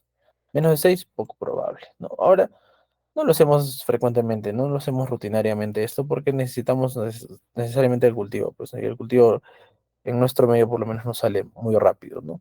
Ahora, obviamente, igual que las neumonías graves, todo paciente que ingresa con criterios de que o que se esté pensando que el paciente tenga una neumonía, todos los pacientes tienen que tener cultivos, cultivos. Nosotros tenemos que llegar hasta el diagnóstico etiológico. Hemo, aspirado, cultivo aspirado traqueal, incluso se puede hacer un mini lavado broncoalveolar, a través de ello sacar muestras para hacer un cultivo, o broncoscopía en casos de que el paciente lo amerite. Listo. Y el tratamiento antibiótico, iniciarse lo más precozmente posible, ya que el retraso se asocia a un peor pronóstico. Empírico inicialmente y se modifica este, según los resultados que tengamos, ¿no? Y se va ajustando el tratamiento en base a los resultados de la microbiología, ya que el uso indiscriminado de antibióticos, como ustedes saben, genera resistencia. Entonces, tenemos una neumonía nosocomial o neumonía asociada al ventilador o neumonía asociada a los servicios de salud. Si tiene, por ejemplo, un paciente con una neumonía de inicio tardío, vemos, ¿no? Cuáles son los patógenos más potenciales y qué antibióticos son los más recomendados, cefalosporina antipseudomónica o carbapenem. Entonces, ¿aquí qué entra? Ceftazidima, que es cefalosporina, carbapenem, acá entra imipenem, slash meropenem, o betalactámico con inhibidor de betalactamasas, por ejemplo. Por ejemplo, acá entra piptazo, piperacilina, tazobactam. Listo. Más fluoroquinolona antisodamónica o aminoglucósido. Fluoroquinolona antisodamónica, la más conocida, o que ustedes ya se lo saben, que es el ciprofloxacino a dosis antisodamónica, que son 400 miligramos cada 8 horas, o amica. Entonces, la misma pregunta que habíamos visto al principio, sospecha de infección por pseudomonas, ceftazidima, ciprofloxacino, impenem, meropenem, piperacilina, tazobactam. Más menos vancomicina si es que hay sospecha de infección por Staphylococcus aureus, ¿no? Entonces, básicamente es eso. Si no es de comienzo tardío, es comienzo precoz, Streptococcus pneumoniae, Haemophilus y aureus, también tenerlo en cuenta. Entonces, ¿qué? Cefalosporina de tercera generación, como CFTA, por ejemplo, roquinolona de tercera generación o beta-lactámico con hibridose. Entonces, acá también entra piptazo, piperacilina tazobactam. ¿Ya? Entonces, básicamente, estos son los tratamientos antibióticos que se le podría dar, ¿ya? A los pacientes que tengan Acá también, dentro de la CEFTA también, como si ustedes se han dado cuenta, entra CFEPIME, ¿no? Entonces, básicamente es lo que utilizamos. Práctica personal, ¿qué es lo que utilizamos en general? Pitazo es un buen antibiótico para los pacientes que tengan neumonía intrahospitalaria. Entonces, generalmente nosotros empezamos con pitazo porque tiene efecto contra esto, tiene efecto contra esto, tiene efecto contra esto, tiene efecto contra esto, y lo asociamos a generalmente vancomicina ante la sospecha de que el paciente puede tener estafilococo aureus, ¿ya? Entonces, eso es importante. ¿Cómo hacemos? Sabemos que el paciente está resolviendo. Pues, el paciente, pues, dentro de las 48 a 72 horas de tratamiento, pues, va a estar mejorando, ¿no? Y hasta ese momento nosotros ya vamos a tener el resultado de los cultivos. Entonces, de acuerdo a ello, vamos a seguir el tratamiento. Como les digo, idealmente, pues, el tratamiento puede variar entre 7, 10 días hasta 14 días. Sin embargo, se tiene que tener en consideración PCR procalcitonina para poder hacer seguimiento. Listo. Los dos últimos temas ya para terminar, para que todos nos vayamos.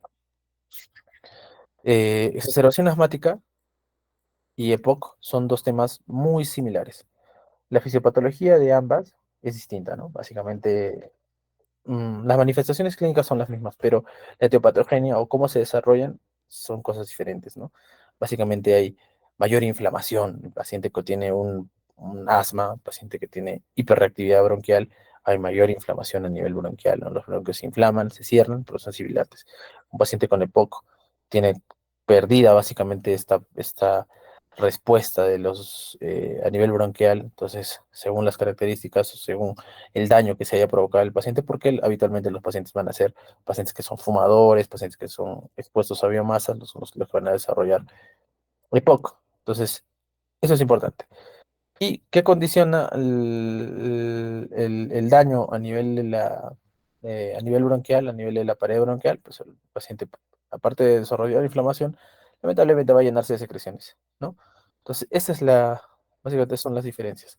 Entonces, el asma es enfermedad inflamatoria, crónica, y puede provocar obstrucción variable del flujo aéreo respiratorio. Tiene que tener broncoconstricción reversible, que es causada por una hiperrespuesta de las vías respiratorias. Entonces, nosotros no nos vamos a enfocar acerca de asma controlada. Asma controlada es un tema que lo ven en neumología, en medicina interna, ¿no? ¿No? Eso es un tema que ustedes ya lo deben saber también. Pues, ¿cómo se diagnostica? Tienen que hacer la medición de la BEF al primer segundo. Tiene que haber cierto grado de respuesta después de las pruebas con broncodilatadores. Los pacientes controlados tienen que tener tratamiento con corticoides inhalados, los crónicos, ¿no? Tienen que tener tratamiento con beta-2 agonistas de acción prolongada.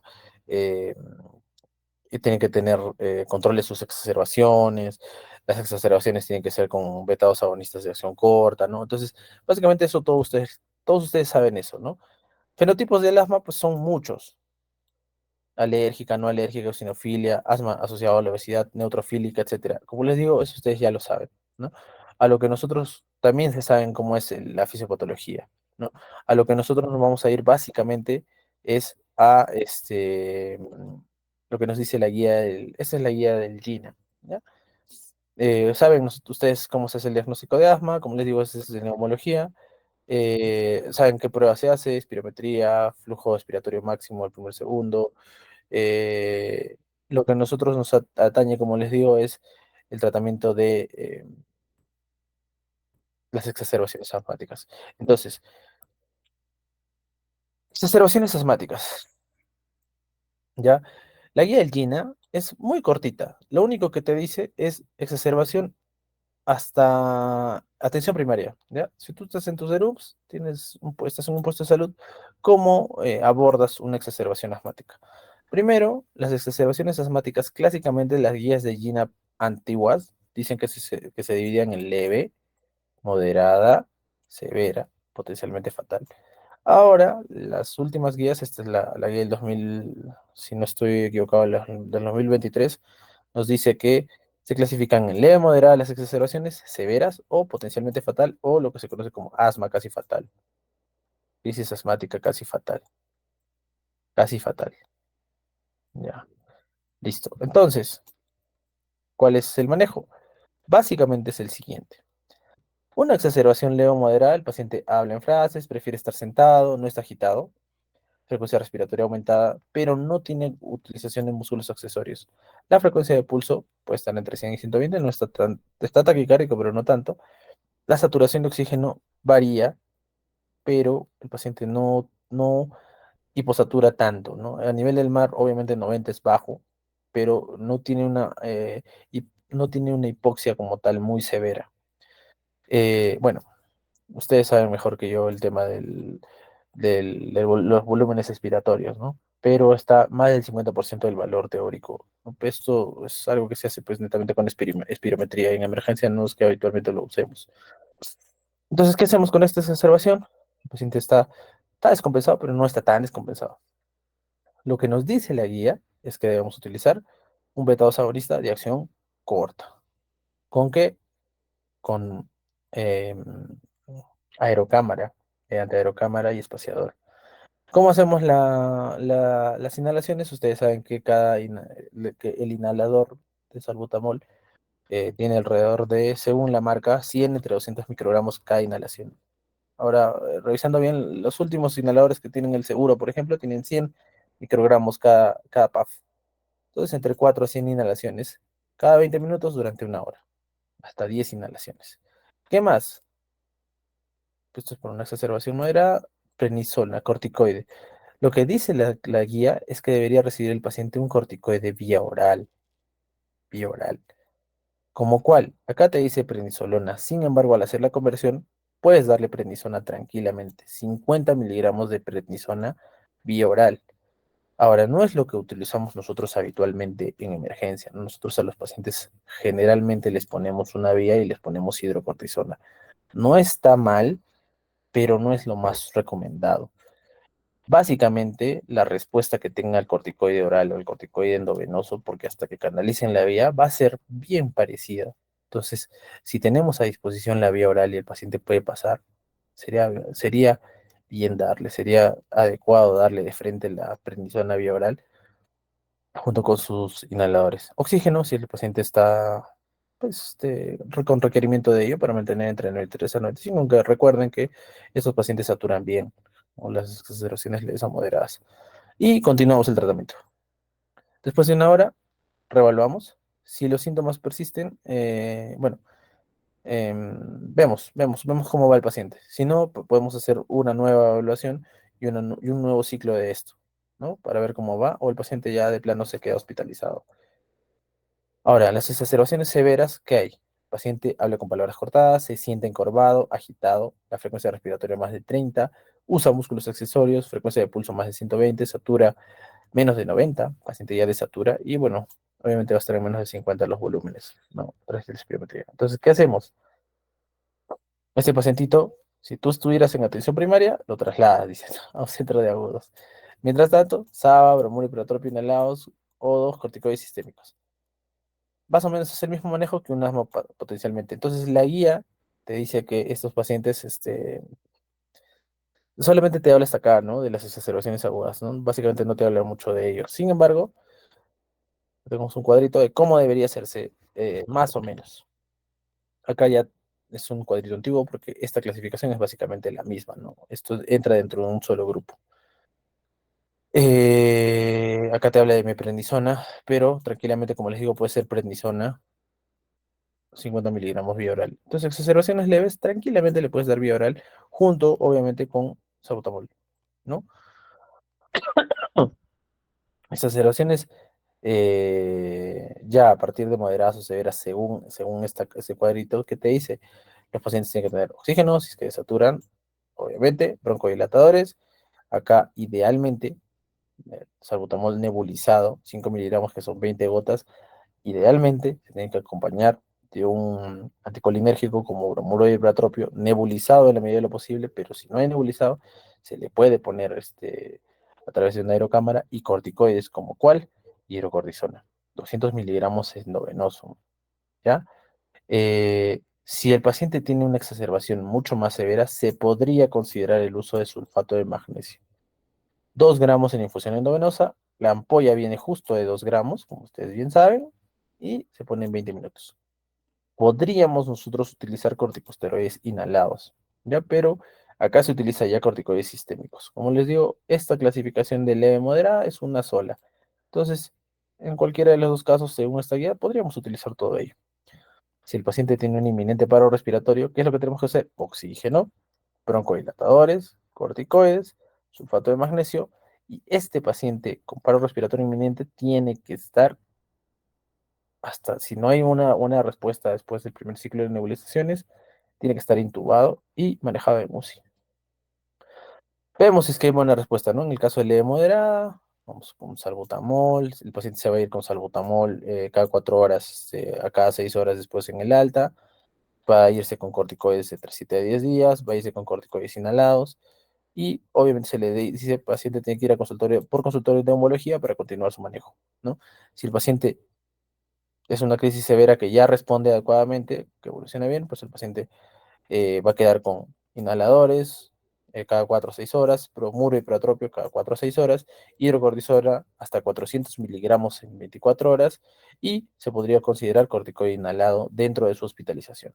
Entonces, básicamente, el manejo es este, ¿no? El que habíamos conversado. No olvidar, ¿no? Pilares de tratamiento, obviamente el beta-2 agonista es el pilar de tratamiento. Lo único que varía en circunstancias de que un paciente curse con un asma severo es el tema del corticoide. Pasamos de un corticoide bioral a un corticoide sistémico endovenoso, ¿no? Y consideración del sulfato de magnesio, en general en un inminente paro respiratorio nosotros usamos todo nuestro arsenal terapéutico: hidrocortisona, sulfato de magnesio, broncodilatadores, oxígeno, etcétera. ¿Ya? Entonces, utilizamos todo lo que tenemos a mano. Importante todo ello. Listo. Y los siguientes son exacerbaciones del EPOC. EPOC, nosotros utilizamos la guía GOLD para hablar de exacerbaciones de EPOC. Ustedes saben mejor que yo, como les vuelvo a decir, qué es un paciente con EPOC, un paciente que tenga bronquitis crónica, cuáles son los fenotipos de bronquitis, el paciente que es un pink puffer, el paciente que es un blue blotter, etcétera, ¿no? Saben cuáles son los fenotipos, cómo es, etcétera, lo saben mucho mejor que yo. Pero las exacerbaciones como tal son eventos caracterizados por disnea, tos y esputo que empeora dentro de los 14 días, ¿no? Generalmente el paciente que, si es fumador, vuelve a fumar, paciente que pueda tener alguna infección o alguna noxa pulmonar. Entonces, todos esos pacientes que ya tienen el antecedente previo de EPOC, pues van a cursar con una exacerbación. Como los síntomas no son específicos de EPOC, se tiene que realizar diagnóstico diferencial con neumonía, insuficiencia cardíaca y tromboembolismo pulmonar. Entonces, ¿qué consideramos nosotros? Lo más frecuente para que un paciente con EPOC tenga una exacerbación es que el paciente se infecte. Sospechamos de una neumonía, le tomamos una placa. Sospechamos de tromboembolismo pulmonar, que esto ya es un poquito más alejado, porque lo más frecuente es que se infecten los pacientes. ¿Qué hacemos? Vemos si el paciente tiene trombosis venosa, si tiene todos los criterios de tromboembolismo pulmonar. Solicitamos un dímero D o un angioten pulmonar ante la sospecha. Y si el paciente tiene criterios de falla cardíaca, radiografía, ProBNP, ecocardio. Lo menos frecuente que el paciente tenga neumotórax, infusión pleural, infarto de miocardio, etcétera. Lo más frecuente es que un paciente con EPOC, para que se exacerbe, es que se infecte. Como lo diagnosticamos, plaquita de tórax, TEP, como les había dicho, dímero D, probabilidad clínica y insuficiencia cardíaca, péptido natriurético, ecocardio y radiografía de tórax. Cuando nosotros hospitalizamos a un paciente según la guía GOLD, si el paciente tiene síntomas severos, si el paciente empeora su disnea, frecuencia respiratoria alta, desatura, confusión, sudoración, falla respiratoria aguda, cianosis, edema periférico, si haya falla al manejo inicial, si tiene comorbilidades como falla cardíaca, arritmias, por ejemplo, y si el paciente tiene falta de apoyo en casa. Entonces, ese paciente debe hospitalizarse. Hacemos nosotros nuestro manejo de la exacerbación del EPOC, le damos el antibiótico al paciente. Si es que estuviera infectado, si no hay buena respuesta, el paciente ingresa a la hospitalización y si no, puede irse de alta. Listo. ¿Cómo hacemos el diagnóstico de un EPOC exacerbado? Obviamente nosotros tenemos ya el antecedente que el paciente tiene poco. Entonces, eh, primero hacemos una evaluación clínica exhaustiva. Consideramos posibles etiologías, por ejemplo, neumonía, insuficiencia cardíaca y tromboembólica. Evaluamos los síntomas y signos, la gravedad de la disnea, mediante el uso de la escala análoga visual. Entonces, la escala visual análoga es la siguiente, ¿ya? Solamente vemos del 0 al 10 cuánto de disnea tiene el paciente. Es lo mismo que la escala de EVA, ¿ya? Pero esta es una escala para disnea. Y evaluamos la gravedad mediante el uso de investigaciones adicionales como oximetría de pulso, laboratorio PCR, gasometría arterial. Y vemos si establecemos cuál ha sido la causa del evento viral, bacteriano, mental, etc. Suele suceder también que los pacientes con EPOC, como les digo, solamente por el hecho de que se exponen al humo, se exponen al cigarro y no necesariamente estén infectados, van a desarrollar una exacerbación. ¿Qué cosa buscamos en el tratamiento de las exacerbaciones del EPOC? Minimizar el impacto negativo y prevenir eventos subsecuentes. ¿Cómo la clasificamos según los pacientes hospitalizados? Exacerbación leve, exacerbación moderada, exacerbación severa. Básicamente, clínico laboratorial. Disnea, según la escala visual del análogo menos de 5, frecuencia respiratoria menos de 24, frecuencia cardíaca menos de 95, satura más de 92. Entonces es un paciente que, la PCR, ¿no? Si es que estuviera disponible para la PCR que está baja. Entonces es un paciente que tiene una exacerbación leve. Probablemente lo nebulices, le pongas un corticoide y el paciente se vaya. Moderada, pues que tenga mucha disnea, aumentada la frecuencia respiratoria, aumentada la frecuencia cardíaca, sature bajo, PCR alta, la presión de oxígeno esté baja, la presión de CO2 esté alta, ¿no? Entonces ustedes bien saben que los pacientes con EPOC van a ser generalmente retenedores de CO2, ¿no? Si aumenta mucho más de lo que debería estar el CO2, es un paciente que es una exacerbación moderada. ¿En qué varía en una exacerbación severa? Es que el CO2 va a estar aumentado y el pH va a bajar. Entonces es un paciente que va a desarrollar una acidosis respiratoria, quiere decir descompensada, acidosis respiratoria con alteración del pH. ¿Cómo lo manejamos? Al que no es amenazante para la vida. Entonces, lo primero que hacemos es evaluar la gravedad de los síntomas. Primero, haga plaquetórax. Administramos oxígeno suplementario, valoramos los resultados de los gases de sangre arterial y medimos oximetría de pulso. Manejo broncodilatadores. Ustedes lo saben mejor que yo. Lo mismo, básicamente muy parecido a las crisis asmáticas, beta-2 agonistas y anticolinérgicos. Entonces aquí entra salbutamol en exacerbaciones agudas, salbutamol o fenoterol, etcétera, pero un SABA más un anticolinérgico, como cuál, bromuro y platropio. Básicamente son las mismas dosis. Nosotros hacemos entre 4 a 10 inhalaciones o 5 miligramos nebulizado cada 20 minutos, que serían 20 gotitas del inhalador, más bromuro y platropio. Si es que nosotros no lo tenemos como goterito para nebulizar, lo hacemos a través de aerocámara con los canister. Y esto, pues, alrededor de entre 4 a 6 inhalaciones cada 20 minutos este, como mecanismo de rescate. Eh, Listo. Los agonistas beta-2 de acción corta, salbutamol, puede ser con o sin anticolinérgicos, se recomiendan como broncodilatadores iniciales para tratar un exceso de erosión. Entonces, de preferencia utilizamos las dos, la combinación de beta-2 agonista inhalado junto con un anticolinérgico, de preferencia. La terapia de mantenimiento con beta-2 agonistas de acción prolongada debe iniciarse lo antes posible. Entonces, este paciente tú le metes el salbutamol, lo sacas de la exacerbación aguda, el paciente sale de la exacerbación aguda, se va de la exacerbación aguda y le das tratamiento para corto plazo. ¿Con qué? Acá sí le puedes poner un lava al paciente. Entonces acá puede utilizar salmeterol, ¿no? Entonces, idealmente el paciente al alta, paciente con EPOC, tiene que irse con un beta-2 de acción larga, de acción prolongada. Y de preferencia, en pacientes con exacerbaciones frecuentes, se debe considerar la adición de corticoides inhalados. Budesonida, fluticasona, beclometasona, al régimen de doble broncodilatador, ¿no es cierto? Utilizamos beta-2 agonistas de acción prolongada como es el meterol, junto con beta-2 agonistas de acción corta a manera de rescate. Considera el uso de corticoides orales, como cuál, la misma situación. El paciente puede recibir meprednisolona, prednisona, ¿no? En pacientes con exacerbaciones graves, los corticoides sistémicos pueden mejorar la función pulmonar.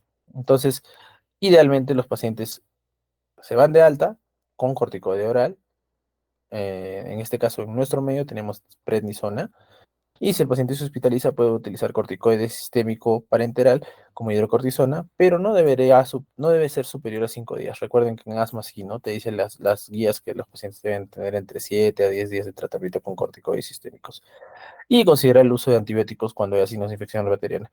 Generalmente lo que utilizamos nosotros son antibióticos quinolonas respiratorias, ¿no? Si un paciente tiene una exacerbación severa, lo primero que deberíamos utilizar es primero ventilación mecánica no invasiva en la medida de lo posible, controlada por presión o, en la medida de lo posible, cánulas nasales de alto flujo. Ahora, para que ustedes lo tengan en cuenta, estos pacientes generalmente retienen demasiado CO2 y no toleran bien la ventilación mecánica no invasiva. Y como les había dicho, creo en algunos de ustedes en los grupos de práctica, intubar a un paciente con EPOC es un tema recontra complicado. Aunque, lo que te dice la guía, primero no invasiva, después invasiva. Eh, Primero, cuando nosotros deberíamos considerar ventilación mecánica no invasiva, cuando tengamos los siguientes parámetros, ¿no? Acidosis respiratoria, pero acá ya te dice pues, que el paciente tenga la presión de CO2 más de 45, pero que curse con acidosis. Disnea severa, hipoxemia persistente. Entonces, la disnea severa, ¿qué cosa tiene? Fatiga muscular, incremento del trabajo respiratorio, músculos accesorios, movimiento paratóxico del abdomen, etcétera. ¿Ya? Si tenemos todo eso, primero deberíamos considerar eso. Ahora, como les digo, por experiencia propia, estos pacientes, con 45 está despierto un paciente, con 45 CO2, pero mientras más vayan elevando la presión de CO2, estos pacientes van a tener mayor riesgo de deterioro neurológico y generalmente van a entrar a ventilación mecánica invasiva. Si el paciente no tolera la no invasiva o falla la no invasiva, si el paciente presenta un paro cardíaco, paro respiratorio, si disminuye el estado de conciencia, que esto es lo que más va a pasar, si el paciente tiene vómitos o se aspira con sus vómitos, si no moviliza secreciones, si tiene inestabilidad hemodinámica, si tiene arritmias o la hipoxemia es amenazante para su vida pese a la no invasiva, el paciente se intuba. Estos pacientes tienen mal pronóstico. Generalmente, gran parte de ellos van a llegar a fallecer porque un paciente con un EPOC severo, con una exacerbación severa, un EPOC, es un paciente sumamente delicado. Siempre monitorizamos los líquidos. Como ustedes saben, la sobrecarga hídrica es un peligro para los pulmones. Siempre consideramos anticoagular a los pacientes, ya que estos pacientes tienen riesgo de desarrollar tromboembolia, ¿no? Como ustedes han visto, el segundo en frecuencia, factor desencadenante de la descompensación de un EPOC, eh, aparte de una infección, puede ser un tromboembolismo pulmonar. Y debemos identificar estas condiciones: insuficiencia cardíaca, arritmia cardíaca, tromboembolismo pulmonar. En ningún caso, ni en asma, ni en EPOC, está recomendado las metilsantinas. Cafeína, teofilina, lo que nosotros tenemos es teofilina, ¿ya? Nosotros administramos a los pacientes teofilina endovenoso. Esto es como coadyuvante para el tratamiento de las crisis asmáticas. Las guías no lo recomiendan. Sin embargo, las guías como tal, ¿no? La guía GINA, la guía GOLD, la guía GEMA, que son las guías de asma y EPOC, no lo recomiendan. Sin embargo, debido a que hay artículos científicos, bibliografía al respecto, nosotros lo utilizamos como tratamiento coadyuvante, ¿no? La teofilina, sobre todo, la teofilina parenteral. También hay jarabito de teofilina, ¿ya? Cuando un paciente con EPOC tiene que ser ingresado a la UCI, cuando tiene disnea severa, que no responde a la terapia en emergencia, cambios en el estado mental, empeoramiento de la hipoxemia, eh, cuando requiera, obviamente, ventilación mecánica, cuando requiera, obviamente, vasopresores y tenga inestabilidad hemodinámica. ¿Cuánto más o menos dura la recuperación de una exacerbación? Puede ser tan corto como de 4 a 6 semanas en algunos pacientes que no logran regresar al estado funcional. Por eso es importante que un paciente cuando tiene una exacerbación leve y se va de alta, este paciente tiene que tener tratamiento de inmediato con corticoides de acción prolongada. Y obviamente tú le das así un inhalador de salmeterol fluticasona, que es el ceretide, un inhalador de salbutamol. Crisis aguda o exacerbación, salbutamol. Tratamiento a largo plazo, inhalador de acción prolongada, beta 2 de acción prolongada. ¿Cómo le damos el manejo ambulatorio? Obviamente tiene que evitar tener contacto con desencadenantes, como el humo. Seguir tratamiento de base, completar esquemas instaurados. 2 puffs de salbutamol cada 6 horas durante una semana. Aparte, tú le das esto al pacientito. Corticoides o antibióticos según cada caso, 5 días. La infección más frecuente con estos pacientes, bueno, se da prevención antiinfección por pseudomonas ante el riesgo de que la desarrollen. Los pacientes con EPOC tienen siempre el riesgo de presentar infecciones por pseudomonas. Entonces, ¿qué tratamiento le damos generalmente a los pacientes cuando se van de alta? Le damos una fluoroquinolona respiratoria, ¿como cuál? Como Leoflox. Entre 24 y 48 horas tiene que tener un control por consultorio de neumología y reforzar la educación y automanejo. Entonces tiene que saber el paciente cómo utilizar los inhaladores. Entonces, lo primero que deberíamos hacer es beta 2 agonistas. Con o sin anticolinérgicos como el bromuro, de preferencia, sí, con bromuro de hipertrofia.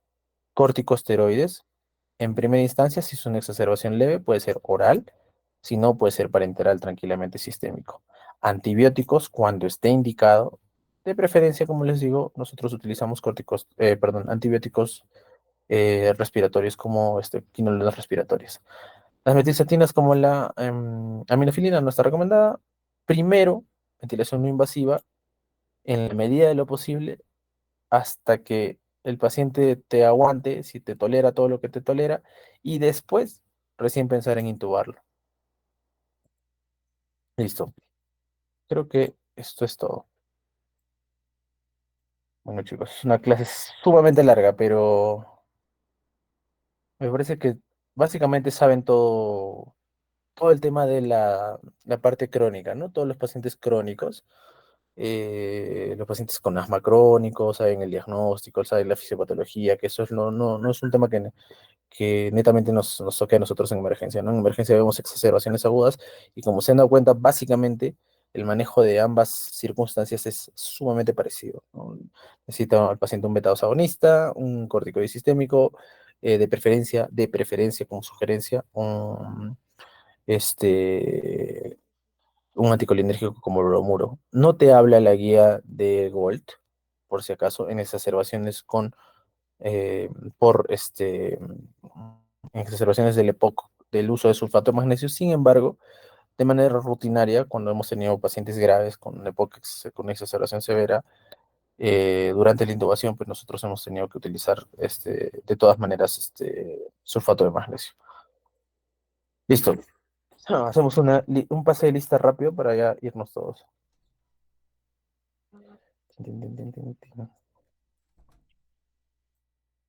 ¿Alguna pregunta? ¿Está claro? ¿No está claro? Vayan por ahí pensando.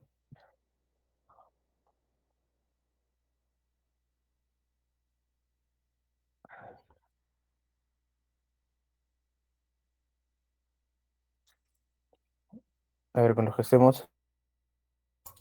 Alfaro. Alfaro Estopanero. Ya. A pasa Larico. Presente, doctor. Buenas noches. Calizaya Mamani. Presente, doctor. Buenas noches. Calla Ticona. Buenas noches, doctor. Presente. Carcausto. Buenas noches, doctor. Presente. Cari. Cari. Casilla Paredes. Buenas noches, doctor presente. Chalcotaca. Presente, doctor. Buenas noches. Chambicea. Chambicea. Caña. Presente, doctor. Buenas noches. Chipana. Chipana.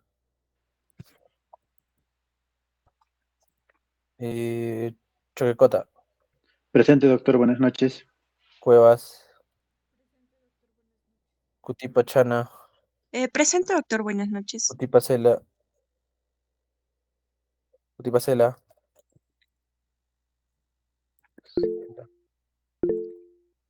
Estás escribiéndome, creo. Alfaro. ¿Quién te llamé? Ya te tengo yo, Alfaro. Ya, ya bueno. Flores Choque. Presente, doctor, buenas noches.